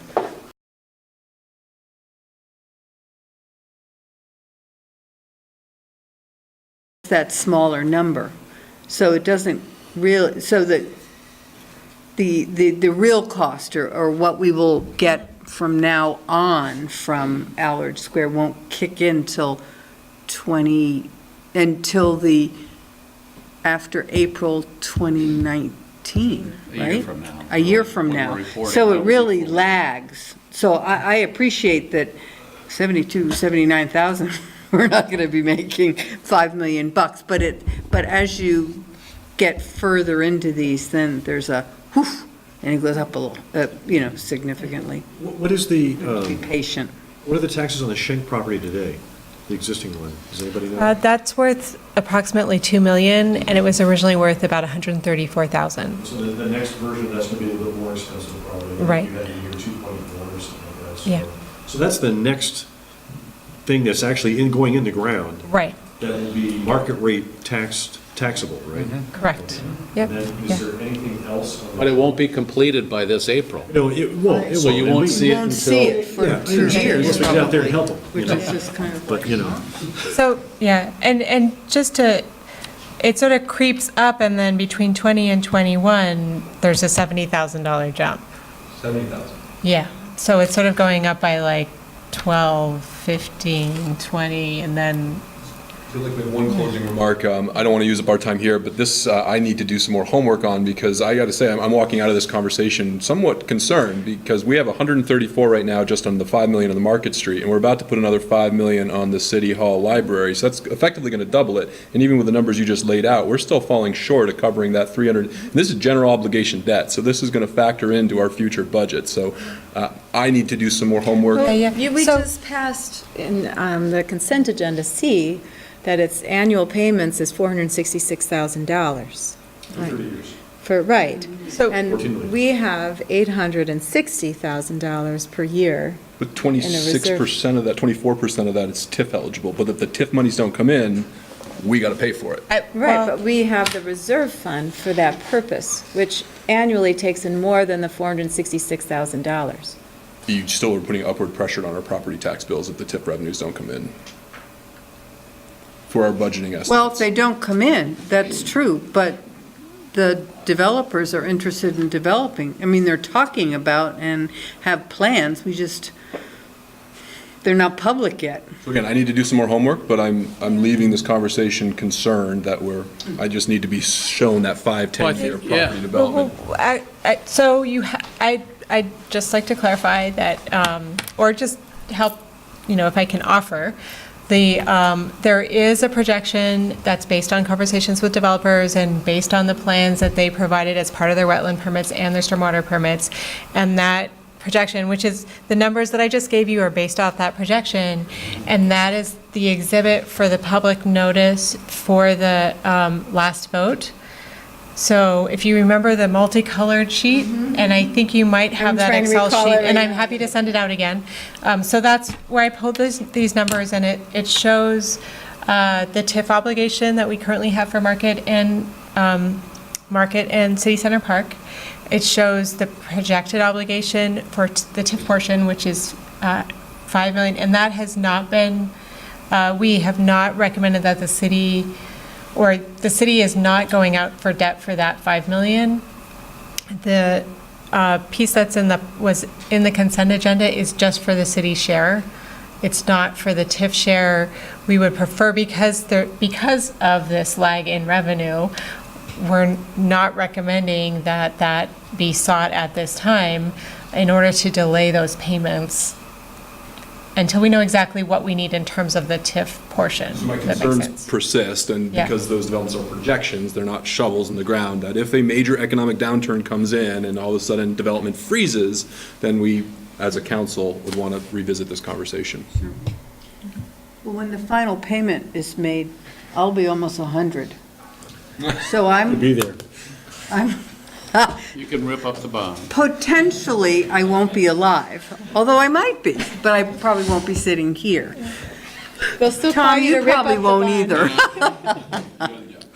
That should be a requirement. Said City council 25 has to be years. alive by the time the bond finishes, That would be good. I looked at that and I went, holy Drag you back in. moly. Look what you did. That's a scary thought. Scary thought, but anyway. Depressing, actually. Well, okay. But everything will have been built before then, we'll still be paying for it. Well, that point, I won't care who pays for it. Exactly. So do you look at Any other Winooski's questions and for- Burlingtons at all, or of these? Are these shared among towns that have TIFs just because it's easier to fill them out, or? I've looked at the summary, but not theirs. I haven't, but that's an interesting, yeah. Because there was some controversy a couple years ago when Winooski was challenged by the state, right? Milton was too. Milton was, right. These are a result of that. Okay, there you go. So we did not fill them out before that. We didn't have one before that, but no one else they were not being required before that. So. Any other questions for Alana? Okay, thank you very much. Thank you. All right. So now we're moving on to item 10. This is the overview of the public survey taken from voters at the general election polls last November. And Professor, are you emeritus now? Yes, I am. I just got the Professor letter Emeritus last week, in fact. Vince Balduc.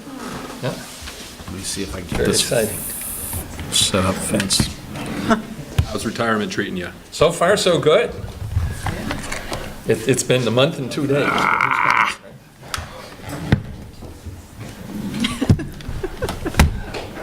I'm going to be using that a lot. Okay. Shoot.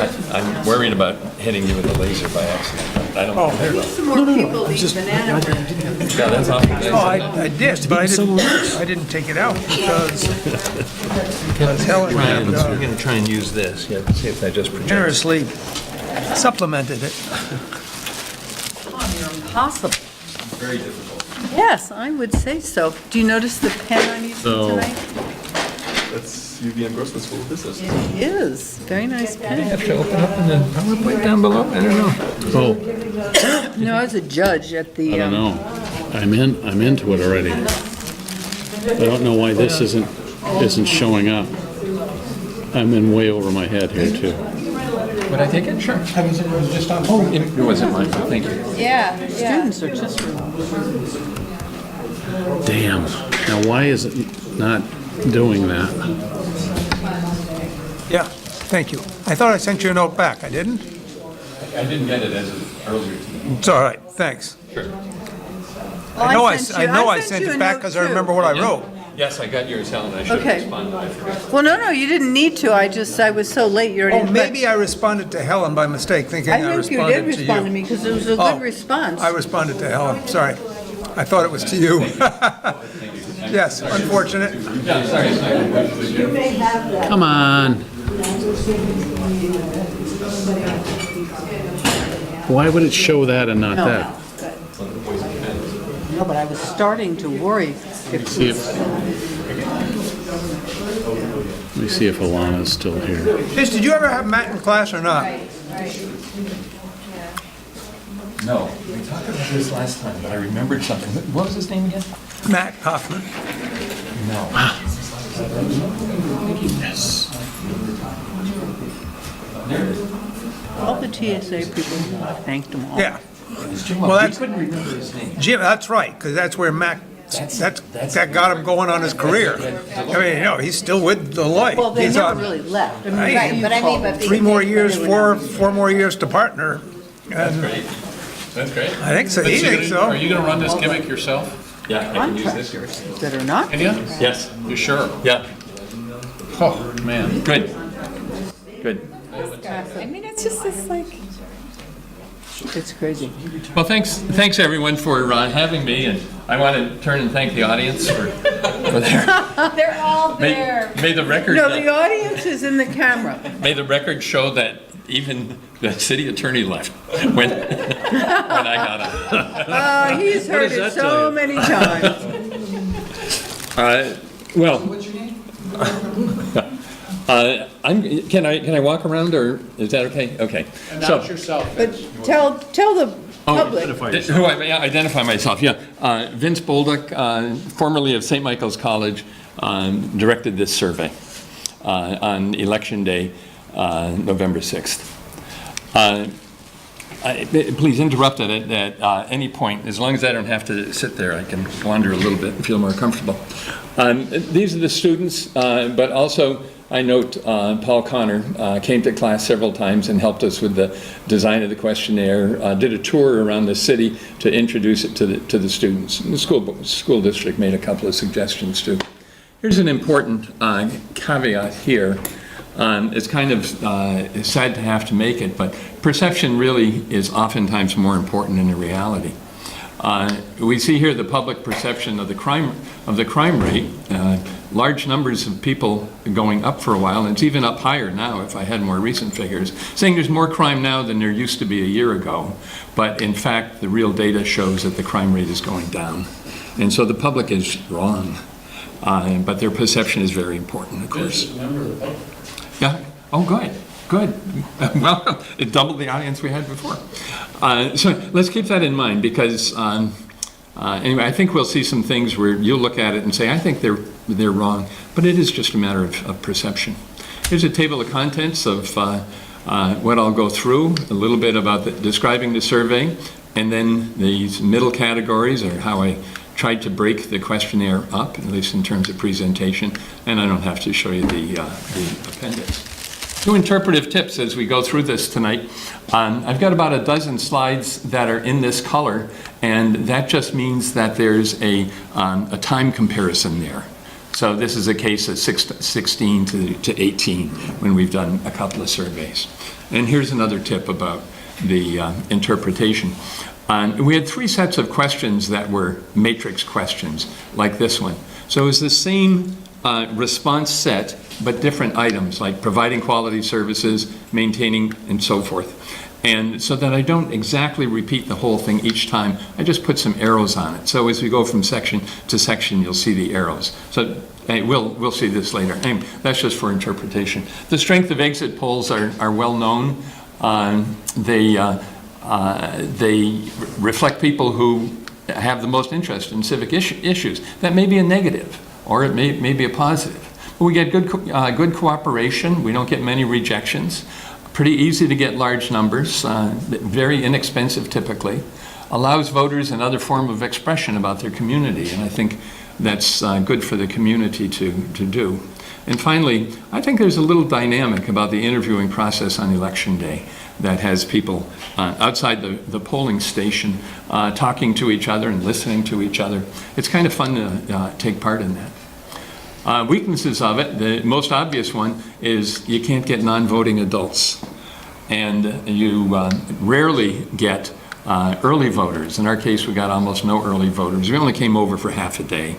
And of course, there are increasing numbers of early voters.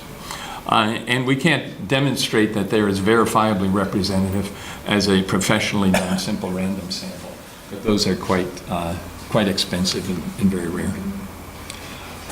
Yeah. Have you ever thought of, I don't know if you're going to continue doing this in retirement years, but conducting it via the early voters? Because we know when they get requested. Right. Mailing them these surveys? Right, no.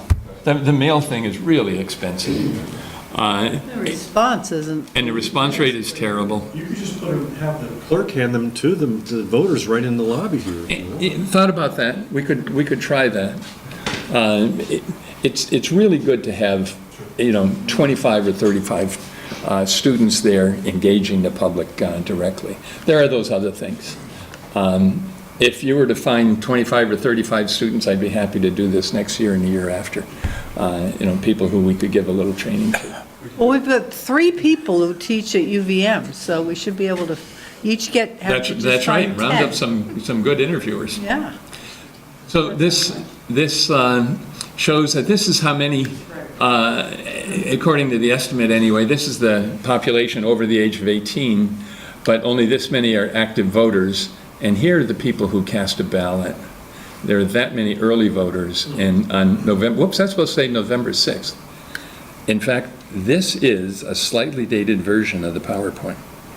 That's the telltale sign. I hope there aren't many.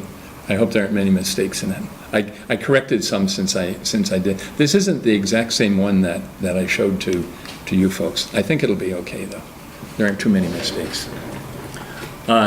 Because the date was actually, if you look at it, the date was November 6th, not November 8th. How demographically representative were the people we interviewed? They exactly mirrored gender in voting, the gender distribution of voting age adults. Very close on age, except we had slightly more older, slightly fewer in this age, but that's the way people vote nationally. And of course, voters are typically better educated than the average resident, and that's what we found also. You don't need to see the voter district map. Here's the voter turnout for the United States in that midterm was 49%. For Vermont, 57%, impressive. South Burlington, even better. And of course, the 4 different districts have very different numbers. We see Kennedy because it's different in a number of ways. It has more renters than others. Of course, it goes down to Farrell Street and so forth. Here's some miscellaneous statistics about South Burlington I got from the American Community Survey. We estimate about this number of overall population, number of households about that many, and the median family income, of course, in South Burlington is higher than in Vermont, about the national average. Median household income is higher than Vermont. Families below poverty, a little better. Percent never married. That's pretty common. Bachelor's degree, this is a very important characteristic. According to the census, American Community Survey, 55% of the South Burlington population has a bachelor's degree. In Vermont, it's 37. It's higher than the national average, which is only 31.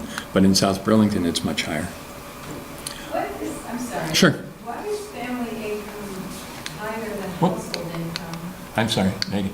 Yeah, a family is 2 or more people related by blood or marriage. A household can include singles. I see. Okay, so there's single people in there that just naturally brings it down. Our age, and we are aging, is, as we stand here, we're aging, but the median age in South Burlington is 43. Vermont, younger. United States, quite a bit younger. So there's a significant difference. That's quite high. I'm exactly the median age for Vermont. Are you? You're exactly? 41 now. Oh, good. Good. Lucky you. Should we also call that the middle You're age? just so average. You're so middle aged. That is an average, though. It's median. We are a more diverse population than the rest of Vermont, but Vermont is still very homogeneous. You can see the gender distribution. Census says 48-53. Our exit poll got, 47-53. Our exit poll got the same thing. Here's the age distribution just of the over 18 population. The census says we have about 28% under the age of 35. Our poll got 22%, but you can see over here we got more older people, but that's part of the voting pattern. Older people are more likely to vote than younger people. Okay. Here's a blue slide that shows we have a comparison over time. And so the single-family homes, not too different, condos, not too different, from the survey we did in 2016 to the present time. And that may just be a sampling difference. I don't think that represents a real change in the population. This is remarkable that it came out so incredibly similar between the 2 years. According to what people told us when we asked them, how do you think of, or how would you describe yourself politically, as conservative, liberal, independent, or something else?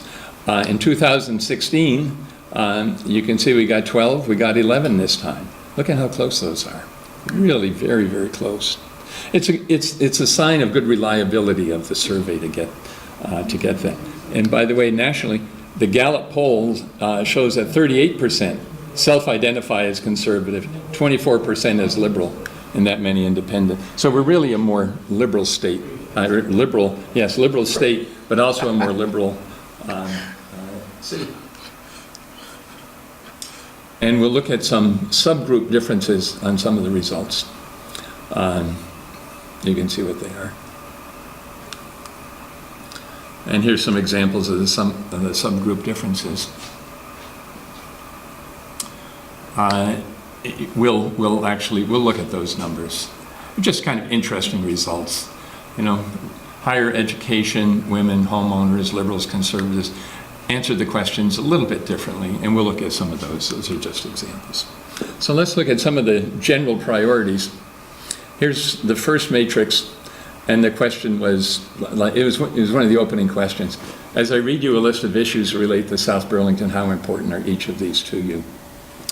That phrasing isn't precisely what we had, but it really captures it quite well. For example, this says, I'm reading off the questionnaire here, providing quality city services such as recreation, fire, ambulance, police, and so forth for the entire city. Is very important, somewhat, and so forth. But one could answer all of those as very important. Absolutely. Correct? Absolutely. Yeah. And they were not, as you see here, items have been reordered from the original. They weren't asked in that order. And I put them in that order based upon just one criteria, which is the very important. It doesn't mean these are unimportant, but it does say that schools and these things people selected as being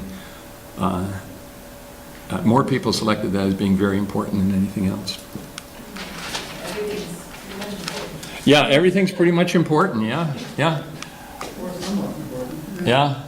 Now, here's a comparison for going back to 2012 and 2016. So this is the same chart as I had over here, except I took off the right-hand side of it and just kept the very important. And we see that in 2016, 91% said that issue was very important, and in 2018, it was 90%. Tax rate. I wouldn't know how to answer that if I was either wanting a lower tax rate or if I wanted to raise our taxes. Yeah, every so often we got someone who said, no, I don't like the existing tax rate, I want it to be lower. No, that's a problem. It's hard to interpret it. You really could. I bet not too many said I'd like it higher. Yeah. Right. Now, if we look from left to right, which items do you think show the greatest change? I think balancing the city budget, I think that's The affordable Interesting. housing, yeah.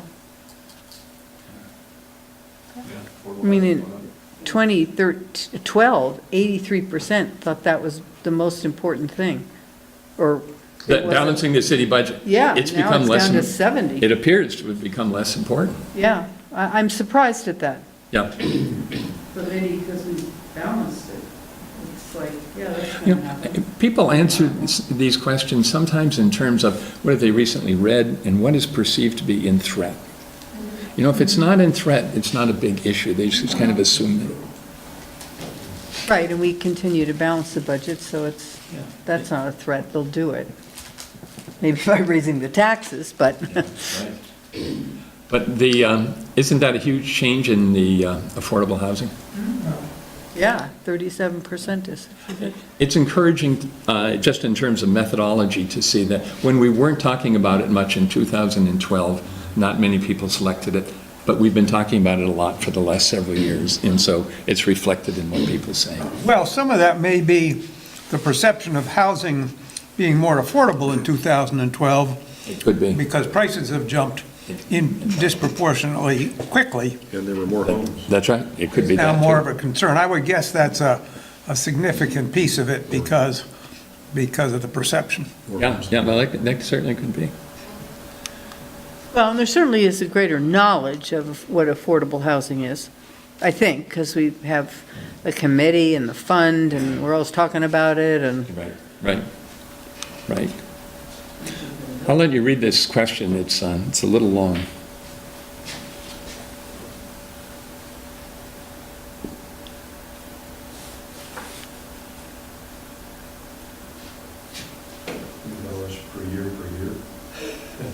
Oh, see, that's one of the things that I corrected on the next edition. You're going to see a couple of those on here. What was it? Yeah, per year. I mean, $100 just ongoing for the next 10 years, or $100 a year per year increase? Oh, no, that's not what, I'm sorry.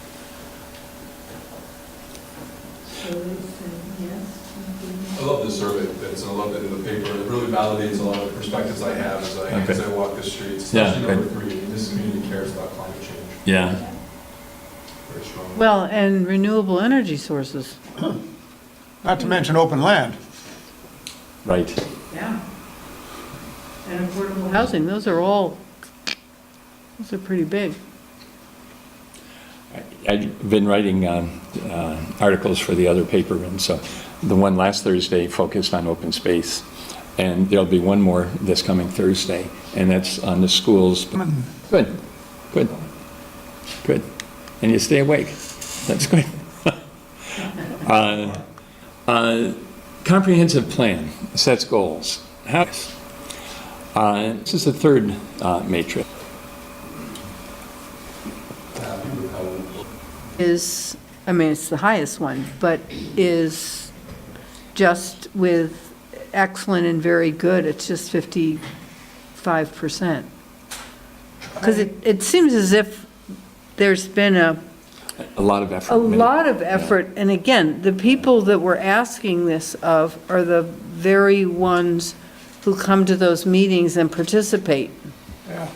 I mean, And so I just, that's troubling to me that, Well, look at the yellow.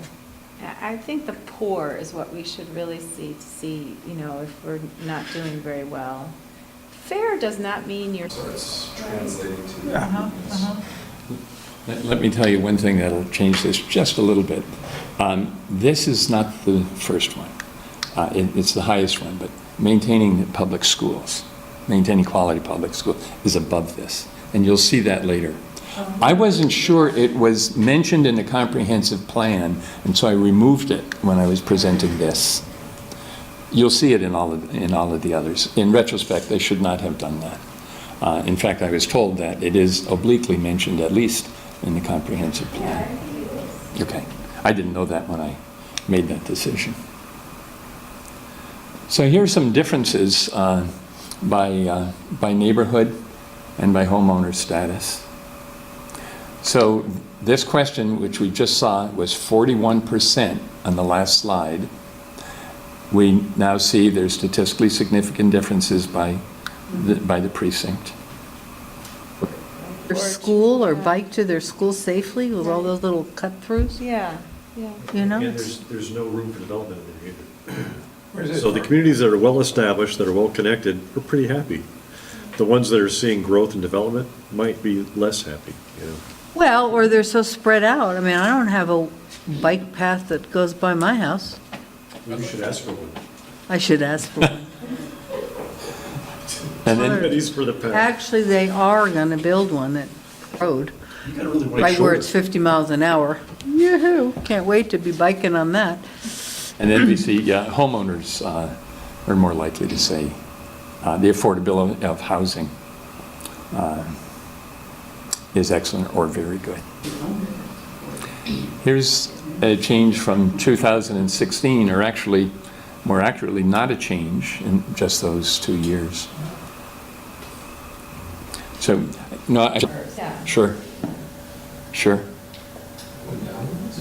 Field of the landfill in teen, right? It was That's, turned over. that's what, You know, depends on what people read, what we talk about, but, I mean, you know. Well, if they're still concerned about climate change to the extent that they are, maybe they're feeling we're not doing enough. Right. We've done some, Let's but head it's to such a, South Burlington, save the planet, but we can try. that's right. Well, we signed on to a on the couple premise things to that, change the uh, planet. Yeah. This is going on the premise that your sample of voters that filled out the surveys in 2018 matched demographically. They did, though. And, well, psychographically. yeah, we don't know about that. You don't know The about that, demographic so- parallels are all that we can really Yeah, have. but- And we saw the ideological one was almost precisely the same. But that could explain these minor differences. Yeah, these are pretty small differences. You know, Yeah, there's- it could be related to the weather. What was the weather in Yeah. the 2 election days? Whose basement flooded out? And remember, it's about perception, right? And the perception doesn't square with the reality. And the Perception's important, we have to know that. absolutely, absolutely. In 2016, we asked this open space question this way: conservation and important open spaces and other resources. In 2018, we changed it a little.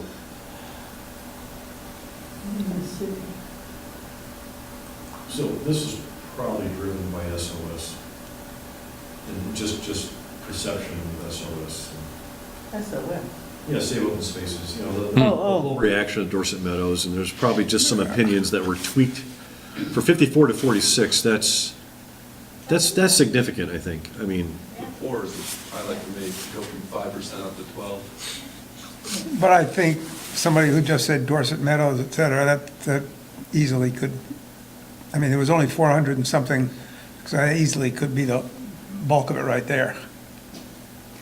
And of course, there's a ripple effect, and the talk about it, and the, sure. And SQ had the highest percentage of voters too, if I recall. Right. It did. There you go. Yeah, it did, right.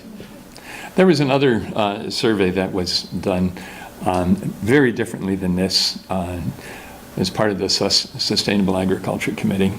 And there, you know, talk about the voters. It was done partly by the Burlington Land Trust, and they sent it to Land Trust members and said, get your friends to fill it out and so forth. And the results on open space came out very different than you will see here.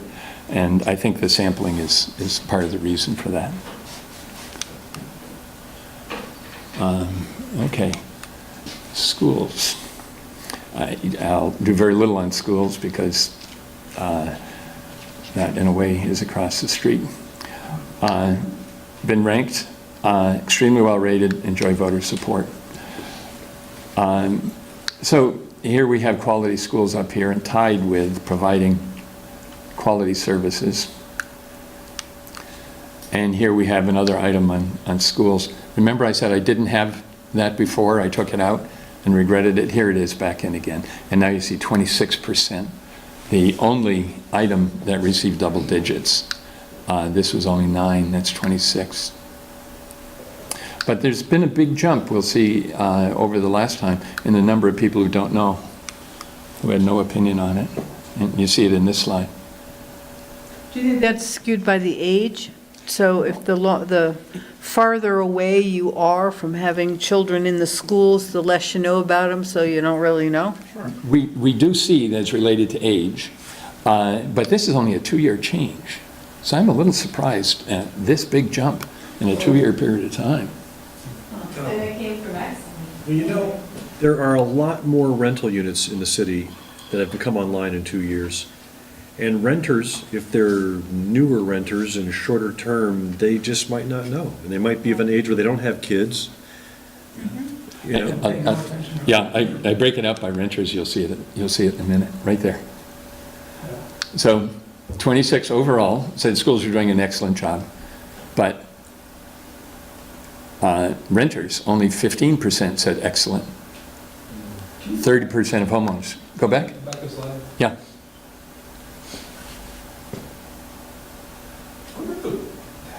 The Rebel Pub factored into any of this? Sure. Maybe. I was Sure, thinking that sure. too. That sort of You do it- negative you do this in 2 years and thing then it'll about go away. school, yeah. But Wait, but you did this- it went from excellent to don't know.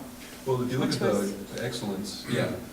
Because the last time you did was November 2016, and they didn't change the name until 2017. I just think before So- that, South Burlington and Essex are the best school districts in the state in a lot of people's minds, and with the Rebel Hub, it put a lot of question into people's minds. In That- the state, you mean, or in the city? That'll pass. Yeah, I think so. At least it wasn't a change to poor.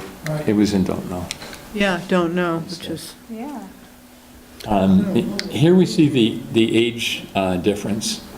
Older people have more positive things to say than the younger people about the schools. And significant differences in the voter district. Southeast Quadrant by far the highest. Kennedy Drive, 16%, Chamberlain. Those are some, and probably the biggest section of the population goes down to Shelburne Road into the rental units around Farrell. Fair. Yeah. How far does it go down all the way to the Shelburne line? What, along Shelburne Road? Where is it? Not very far. We can go back and look at the yeah, precincts. because if you- Orchard picks up. Orchard Yeah, picks all Orchard's the way pick up down? then, yeah. Okay.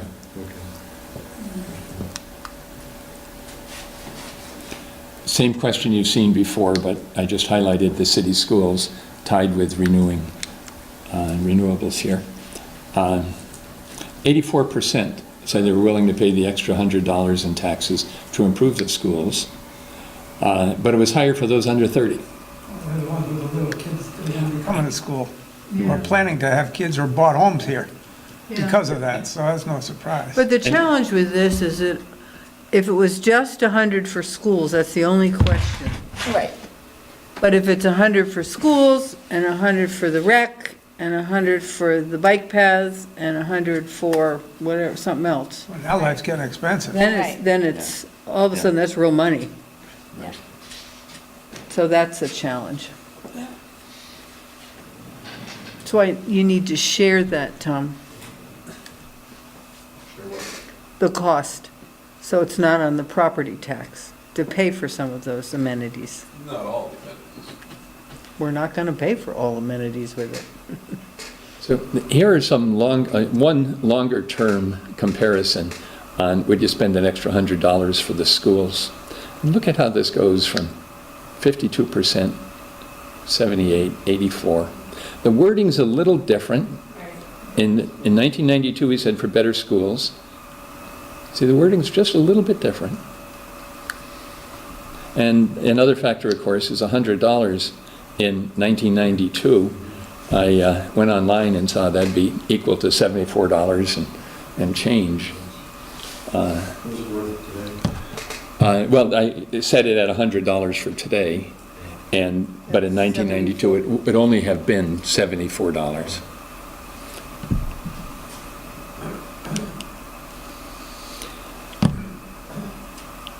This was an open-ended question, and those are the words that jump out. I haven't done any further analysis of those 334 sentences.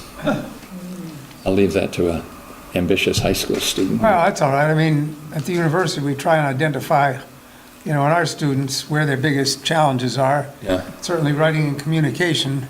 I mean, they write and they communicate with their thumbs on their phones, and that stinks, and that's what's giving us so many of the issues that we have today. So writing and communication is no surprise that they're right up there. With all your digits, that's what. Yeah, that's right. And your mouth. Yeah, communication is face-to-face Digits in your- communication, that's the, Vocal cords, yeah. Here's another question, and I don't find that very helpful, but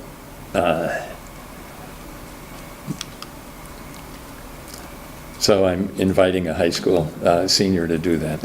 Okay, let's focus on energy and climate change. So here are the questions on reducing energy consumption citywide and increasing renewables, and just highlighting that it's not, in terms of the excellent, it's on the lower end of the scale. How well has the city done in making progress on it in the last 2 or 3 years? Here's that run. So we see what those others are. It's redundant. I probably shouldn't have done that. Addressing climate change. Right?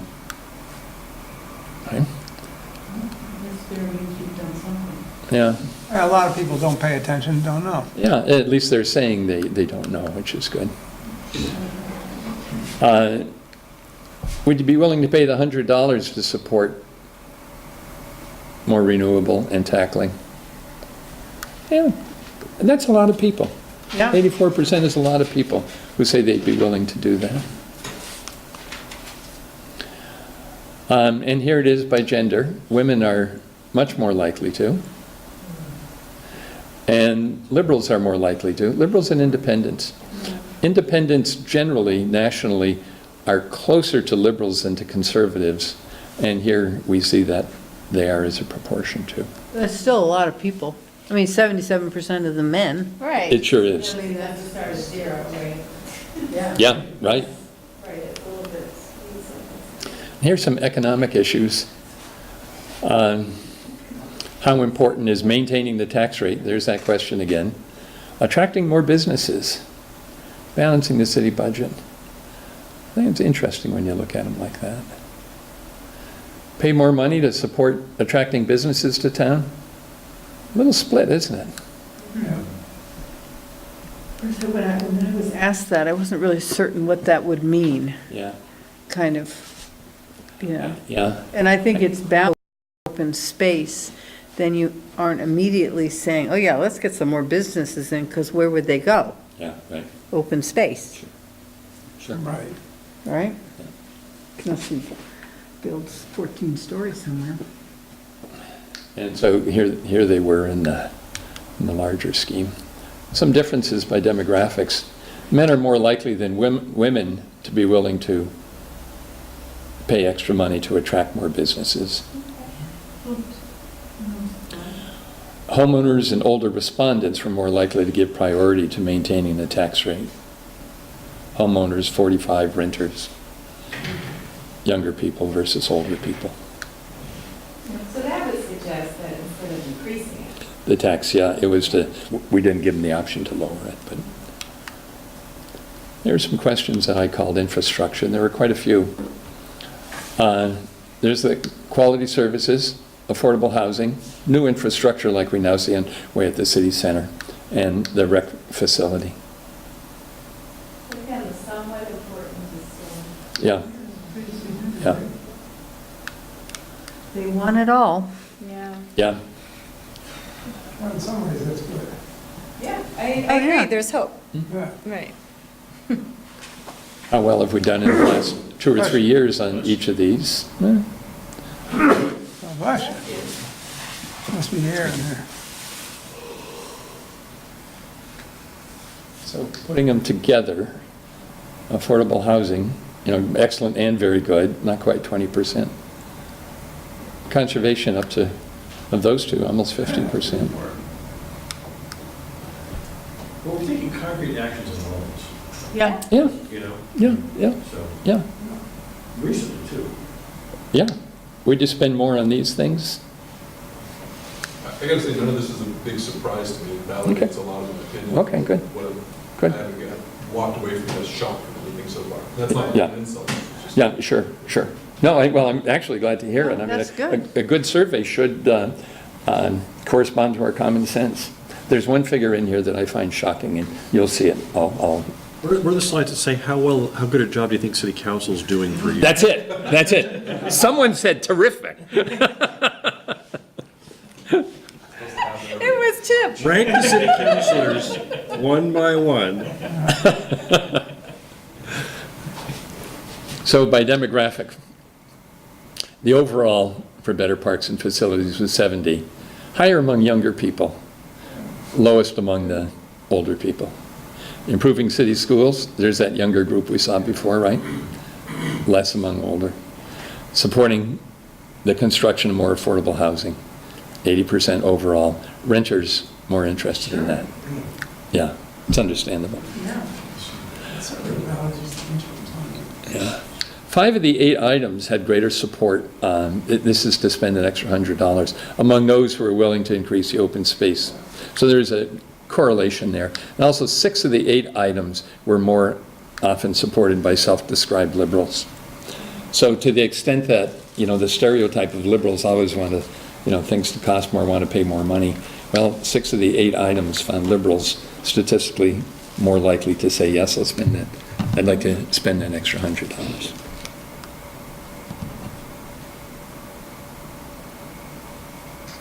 All right. Put those two together. Yeah, that's pretty good. That was when the library vote was up. This was 2018. Yeah, just on the last ballot So for. the library was on the ballot. Yeah, and that included the library. And it was different by neighborhood or by precinct. Like the Orchard was most on board with it, Kennedy least, and by age. Felt prepared. Now, it doesn't mean voted for, felt prepared. Very well prepared, thank you. Yeah. Oh, and women also felt more, and longer-term residents. And then, we put this in just in case it went down to get an idea of what people didn't like.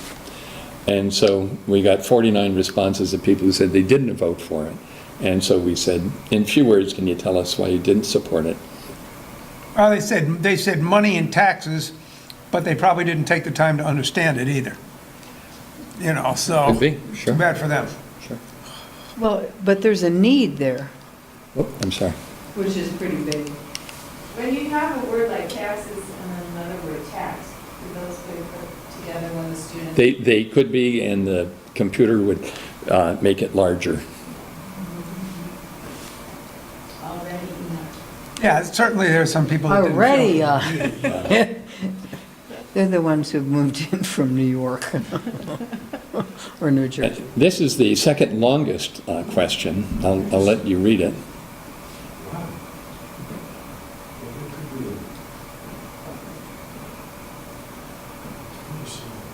And we asked that 2016 as well.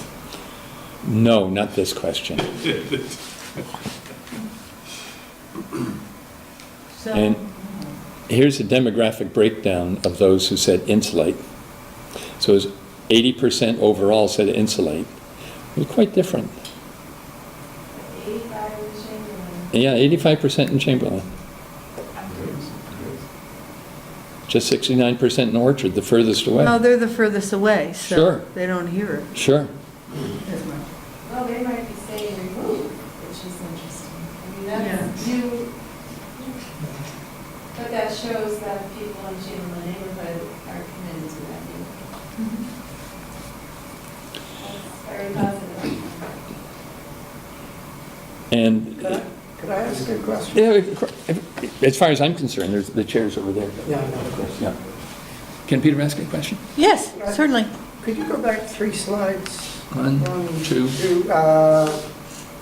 Yeah. The next one, yeah, forward, Oh, forward. right there. Yeah. This one? In just a few words, can you tell me why you didn't support it? If they vote, this is only the people who voted against that ballot item. Right, I understand that, but on the Board of Civil Authority, we try to make sure there's no real discussions going on. Now, you were outside. You did come inside the school to do that. The reason I'm raising this is because we're going to talk about election process at our next meeting. Yeah. And I would consider that a ballot question, or a Oh. related ballot. Oh, I see, okay. And, it's how technical you want to be and how you look at it, but I would see that, in my mind, too close to the ballot item Okay. to really be right, particularly Okay. inside. How do you do an exit poll then, Peter? Then you have to do it outside, and outside of the barriers where the politicians stand. They were outside? We were, except for when it was raining Oh. and it got really dark. That was right. Yeah, it was a crummy day. So it's a question, Yeah, it's a that we legitimate question, will, sure. we'll have on Wednesday evening. Sure. Here, you should take a copy of the questionnaire too. Okay, yeah, good point. Okay. Interesting bottom line. 50% among the self-identified conservatives and 85% among the liberals. Now here, just open space. Conservation in the middle. Progress and comprehensive land for similar, and here we had the similar questions here. Another resource with open space, 18, been adjusted for the don't knows.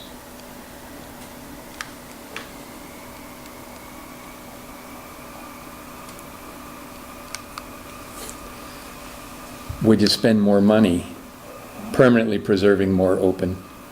Pretty much right in the middle, tied with affordable housing.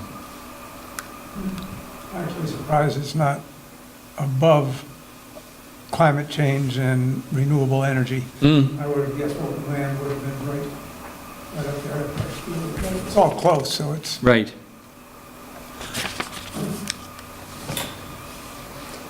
And I'm sorry this has so many bars, but this goes back to 1990.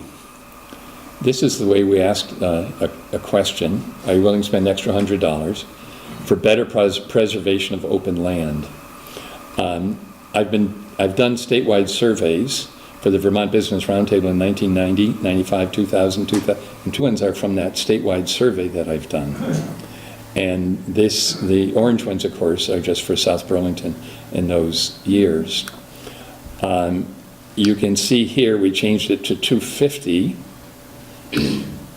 and we thought we'd continue doing it that way, but later decided to go back. It doesn't surprise me statewide that we wouldn't be higher, because there's so much more pressure here Sure. versus Yeah. in Barton or something. I mean, Right. How'd you pick Barton? Right. because I know someone who lives there. Yeah. We're also more affluent, and so $100 doesn't mean as much. Yeah.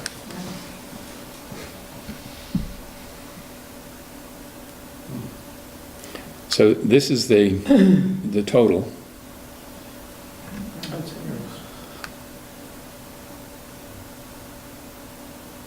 Remember I said another survey done a couple of years ago had different figures? Almost reversed that.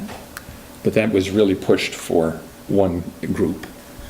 And I think this is more representative. So 2 would be for 3. Do you have that for 2016 or previous years? No.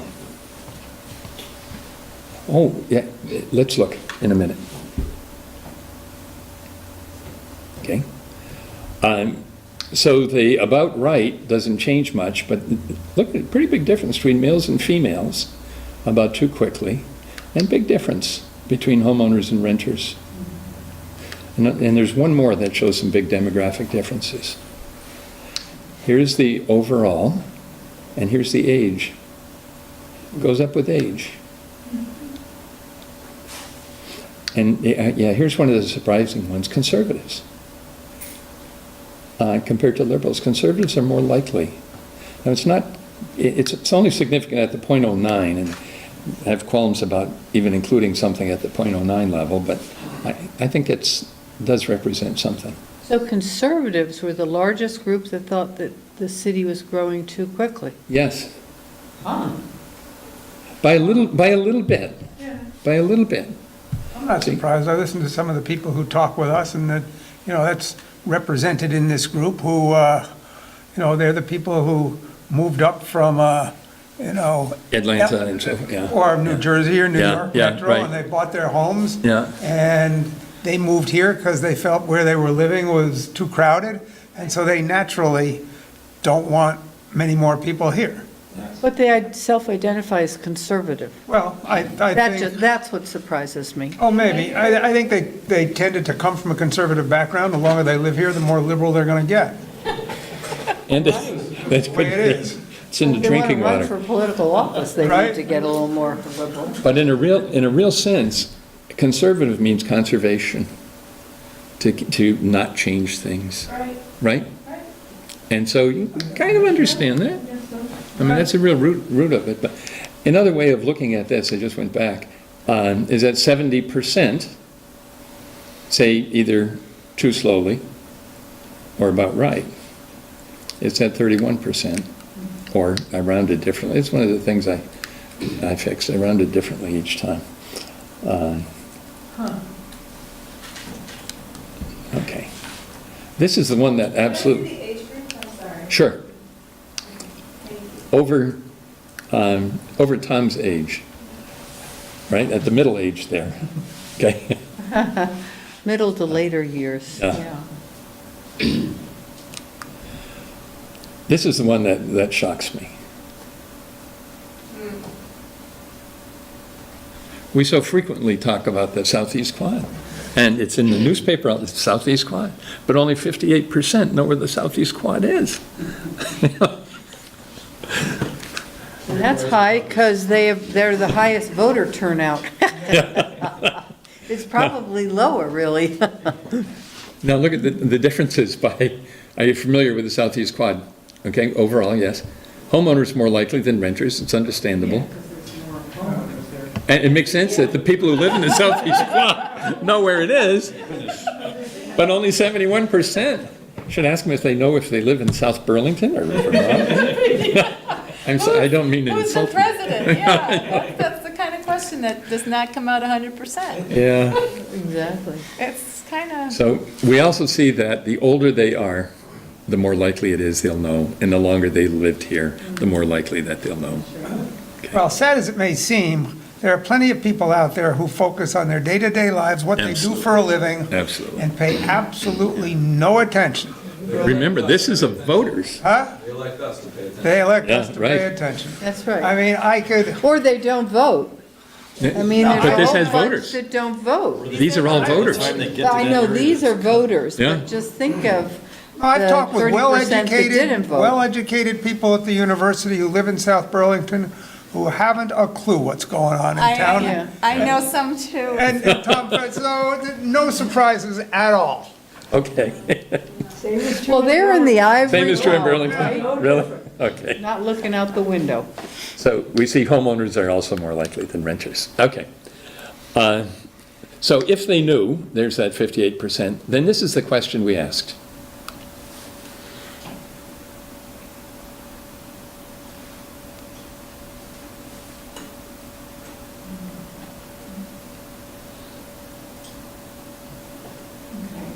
in time. Okay. Not all the development has actually been built. Right. What?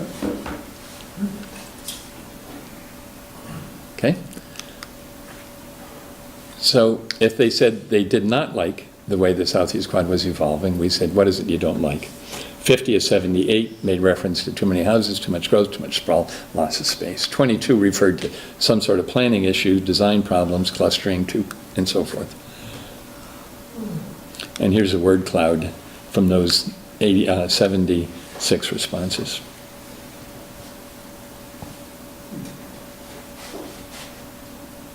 But is South Burlington unique in this? It seems like any area with changing in character and growth pressures that we've been talking about sure. are going to have a similar reaction. I would expect so. Yeah, we changed it. Now here's the longest question, but I know you'll be interested in this.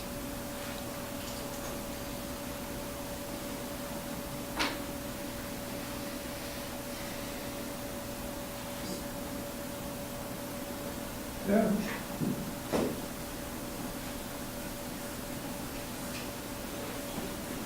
We revised that 2.5 years ago, where half of it's now used to maintain the properties he required. So the question is now not as accurate. But just for a period of time, not forever.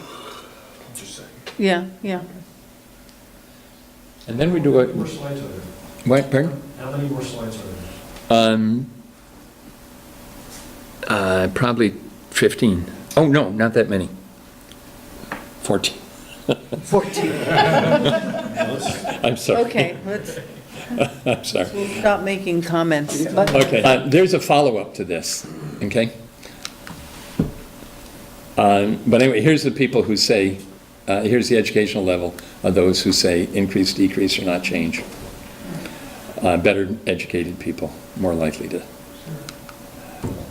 Here's the follow-up. Should the city now increase? Okay, of those who said increase, there it is, you saw that pie before. Here was the follow-up.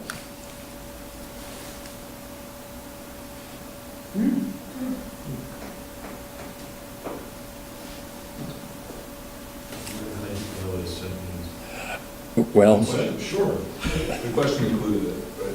It said 25. yeah, it said 20 to 30, 25 or 35, 25 or 30 or something. But the interesting thing is the other thing said $100, and you got a little different response than you do on this one, which is, and maybe it's the word adding to your, a penny to the tax rate that scares people, but they're more willing to spend $100. Yeah. Citizen participation. It's obvious from the attendance here tonight that about 25% of the city come to these meetings. Okay. The figure was 30% when we asked the same question 2 years ago. Homeowners more likely to come, older people more likely to come. So they're all early voting. You'll see in the article that'll appear on Thursday, kind of my analysis of why this is true. People like to say yes to things that they think they're supposed to be doing, like go to the library and go to meetings. People, exaggerate a little bit. So have you visited a park? Not huge differences, but the middle years are most common. And if you said you visited a park, what did you do? Or, an organized sport? Nature walk, most common. Playground, walk your dog. The people who chose nature walk, more likely to be the most highly educated and not born in Vermont. Playground, certain age group, of course. Walk your dog, a little higher for men than women. And Kennedy, as hearing the reports from the dog park committee, and Kennedy, they don't have as many dogs, and so there's much less of that. And here's the middle years that. Chamberlain shows me that we really need a dog park in the Chamberlain area. Yeah, because they're going somewhere to walk a dog, yeah. And we asked if they went to. Pretty good. Yeah. Yeah. And visiting the library. by gender. Women more likely than men with education. It's that. People from Orchard come up to the library in the highest numbers in the Southeast Quad. Okay.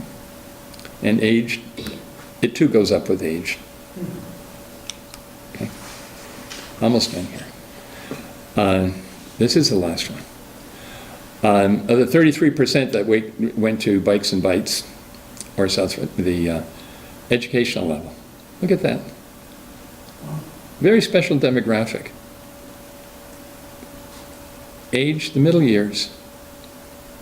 And by precinct, look at the huge amount from the Southeast Quad. I thought 33% is pretty darn good. If Sure. that's more or less representative of the population, that's 1/3 of the people in town go to Bikes and whatever we're calling it. Yeah. And, I think, we get all nice nights next summer, beautiful evenings, that number's gonna go up. Yeah. That's a fabulous event. Just remember, of voters who are more tuned into this kind of thing. Anyway, that's it. Excellent. Thank you. Thank you. Good. Thank you. Good, thanks for giving me the time to do this. Hey, it says we're doing most everything right. Yay for us, right? So what question surprised you? What? The one on the low percentage of people who knew where the Southeast Quad was. Then show them where it was on the map. No. Must be not that They said, where are we on the map? I just had lunch with a South Burlington resident 2 days ago, and I had to explain where the southeast quadrant was. Southeast quadrant. Well, I think the northern border. Southern eastern part, yeah. I think the northern border confuses some people. Okay, we have just 2 items left. Yahoo.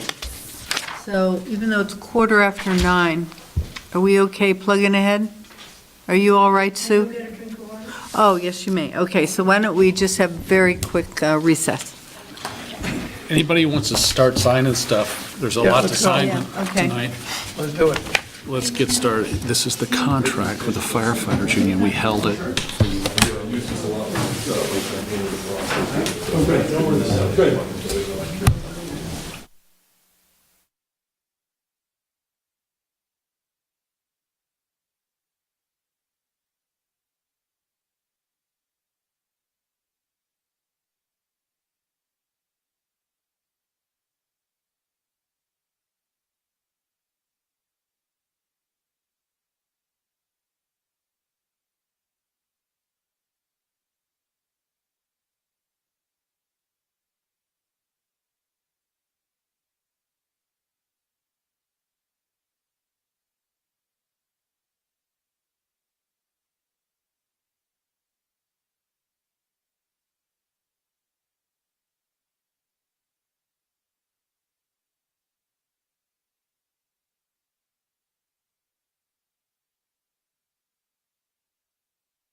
right? Yes, I already signed all that stuff. Okay, but I want to reconvene, and we're going to move on to ordinance. Go ahead, I can, But you'll have another crack at these, I think.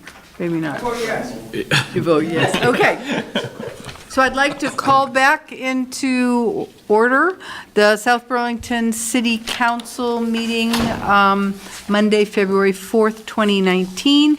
And we'll continue with the agenda on item 11, which are ordinance amendments that apparently Andrew's going to talk about.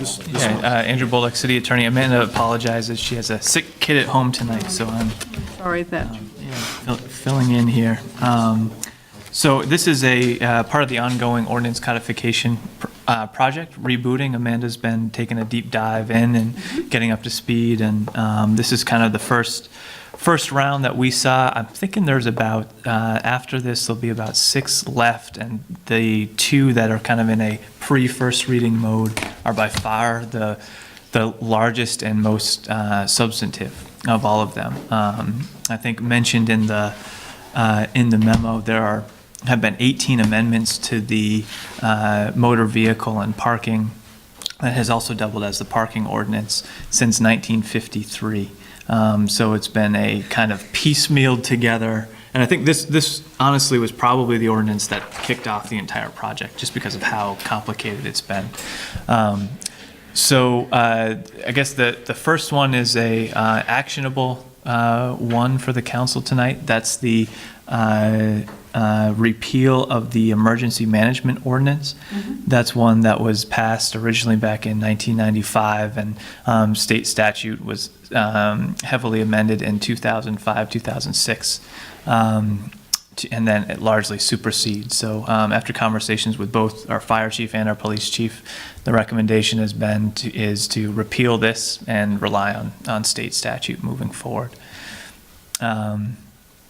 Other than that, it's kind of a here's a look at where we're thinking for parking and motor vehicles.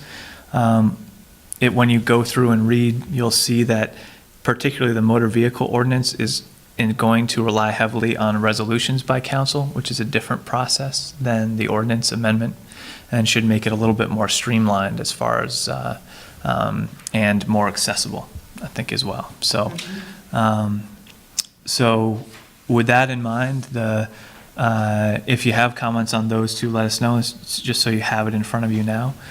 And the other one, the recommendation is to warn a hearing for March 18th, as you've done with the earlier ordinance tonight, for 7 p.m. for a second reading. The warning is for the repeal of the emergency management? Correct. Yep. Okay, on March 18th. And then, would we also have the second reading of the first reading of the parking ordinance and motor vehicle and traffic? That would be, we'd bring that for a first reading for the next council meeting in February, Okay. on the 19th. February 19th, so that would be first reading. Okay. Or is that also the 18th? No, 19th because of veterans. Yeah, or presidents, yep. Right, okay. Yep, 19th. All right, are there any comments or questions? I guess as I understand it, the motor vehicle, is that the one it's mostly resolution? Correct, yep. Which makes sense to me, personally. I don't know how anyone else feels, but How do they know how many offenses for the parking tickets? I know that in Burlington, they just have a set, fee that Right. if you don't contest, right? Right, yeah. I mean, I think there's, our primary enforcement agency at this point is the police department. So I assume that'll be a question for Chief Burke to determine how he wants to manage that. Largely an enforcement issue. We have this kind of graduated process to try and eliminate kind of the scofflaw violators, the ones that are continually in front of the police department. So, so I think that's the idea behind it. It's also consistent with how we've managed all the other ordinances have been in this sort of graduated way. First offense, second offense, third offense. I think there's also, waiver and kind of a diversion method as well.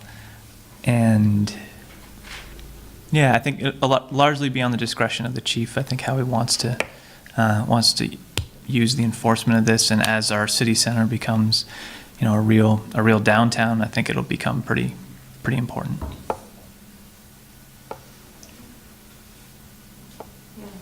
would think, downtown is going to be a new problem, a new situation. Not going to be a problem. Well, when you deal with law enforcement, you're dealing with problems, right? So I don't see it as an opportunity. Depends on the day. I don't see it as an opportunity. Probably not. Yeah. So it's going to be a new situation, right? And Yeah, and I think it's one we're going to have to, I know the discussion has already started among both planning and zoning and public works and police, at least with Chief Whipple. So, and an ongoing discussion. Okay. Any other questions or thoughts? Well, I guess what we need then is a motion to set, excuse me, February 19th as the first reading of the proposed parking ordinance and the proposed motor vehicle and traffic ordinance, and March 18th as the second reading of the emergency management ordinance. At 7 p.m.? At 7, Or did we say 7:30? I think we said 7:30. at 7:30 for both of them. Right. At 7:30 earlier. Yeah. so moved. Second. Is there any further discussion? I have one comment that I want to make that I will definitely articulate better at our next meeting. Yeah. I'm finding that the motor vehicle current draft, it just doesn't seem to form or conform to the same format that Jim had been doing for so long, like the purpose and authority, general definitions. Is that intentionally because of the nature of motor vehicle violations? I've loved how consistent all the other ordinances have been, and I'm wondering why it seems to depart from that framework that we've had on all of the revised ordinances. But Yeah, that's a good question. I think I'm not entirely certain what changes Amanda made from kind of an original draft that Jim had prepared of these, and it may be because it's so heavily resolution based, but I'll certainly consider that for the next round. But it's going to stop me from voting for it. No, I understood. love the consistency that we've had in this reworking process. Yeah, good point. Although this one doesn't have any penalties, really, does it? So with regard to the parking with City Center, we're really, again, and I know I've seen maps of these things, but there's no possible way for someone to park on grass in City Center, right? I mean, we've had these conversations before. Grass. On grass, that there are, especially when we have the parking ban over the winter months, right, that people park on their lawns, right? I know that Pat and I would have a discussion about that. And I'm just trying to remember those maps. I would hope that, Well, I think all the building in City Center has, parking from behind. has either parking behind or underneath or, Is my memory correct? There may be townhouses where there could be some lawn. I can't say that there wouldn't be. Most of it is multifamily, though. Yeah. And even the townhouses, I think, are not detached for the most part. But they're going to have parking, they're townhouses. they're going to Yeah. have parking. I mean, maybe not enough if you have 3 Well, cars in your these house. homes do have parking. We have driveways, but still people. Right, when you have residences that don't have curbs on their driveway, right, where you can just roll onto the grass, I mean, that's a different issue, but these are like behind Schenk's building, right? I think Right, there are there's- curbs on Logwood. I mean, I remember these discussions Pat and I would have, where she. No, I mean, yeah. if you can get onto your property without damaging your car, right? People will do that to get off the road if they can, right? But in these developed areas, they're gonna be granite curbs. like behind Shank's property for all those. Yeah. There is grass, but you can't get a car up there. I don't think you'd have to go across the walking path. I mean, there's grass in front, but you'd have to go over the curb, Right. over the bike and Next to on ped Garden Street, too. sidewalk to get onto some grass. I mean, and then the rest of it in the back, it's all plantings. Yeah. So you'd have to mow down a bush to get Form-based off. code would require to build up onto the street. So there would be limited space in front. Could be in back, though. Except Yeah, I would, behind Shanks, yeah, there's I would think if there's consistent, fence. yeah, consistent parking on something like, I mean, if the form-based code doesn't cover it, or if it's in violation of form-based code, that's a separate route. I mean, that would be a zoning violation route, potentially. So, and by route, what do you mean by route? From an enforcement standpoint, Okay, yeah, okay. yep. Yeah, because, I mean, it would seem that city center district would be very different from, an R4 district or the southeast quadrant. Let's Yeah. repeat that word over and over again so Which people. is in the Southeast. eastern part of our community. Southeastern quarter or fourth. Coming from Chicago, we knew north, south, east, west because of the lake. I don't know, I don't find that people here have that same kind of sense. We have a lake too. But we have a lake too. But it's interesting because people don't Or have that mountains, same yeah. sense here. But in Chicago, you ask anybody which way, you go north, because the lake's that way, right? A Yeah. lot of the districts in Chicago are addressed as north this and south that, so you know where you are. But even outside of the city, Because I watch it on. even, I'm a suburbanite, so even outside of the city, you just Okay. know. Anyway, So do we have a motion on the table? I did move. Yes, and a second? Sorry. Okay, is there any further discussion? I mean, I think your comments about grass make sense, because Yeah. I'm sensitive to that too. I don't think people should park on grass. Right, and that, there might be districts with, some individual characteristics. All right, if there's no more discussion, are you ready for the vote? All in favor, signify Aye. by saying aye. Aye. Any opposed? All right. And then should I move to repeal the emergency management ordinance? Well, no, we're having a Oh, we second have to have a hearing second hearing on that. in order to do that. That I would, didn't make any motion with regard to that. yes, I did. I don't think. Well, what I read out was to have a second hearing on the emergency management ordinance. Was there? Okay, March good. 18th. All right, Yeah, okay. I'm just tired. Okay, 11A is committee reports. Are there any? I missed the last airport meeting. They keep having these emergency meetings. 11A, where are you? 11A, we added it. Right before other business. Okay, if there's no other reports for that, I would entertain a motion. Oh, is there any other business? I just wanted to make a request. Yeah.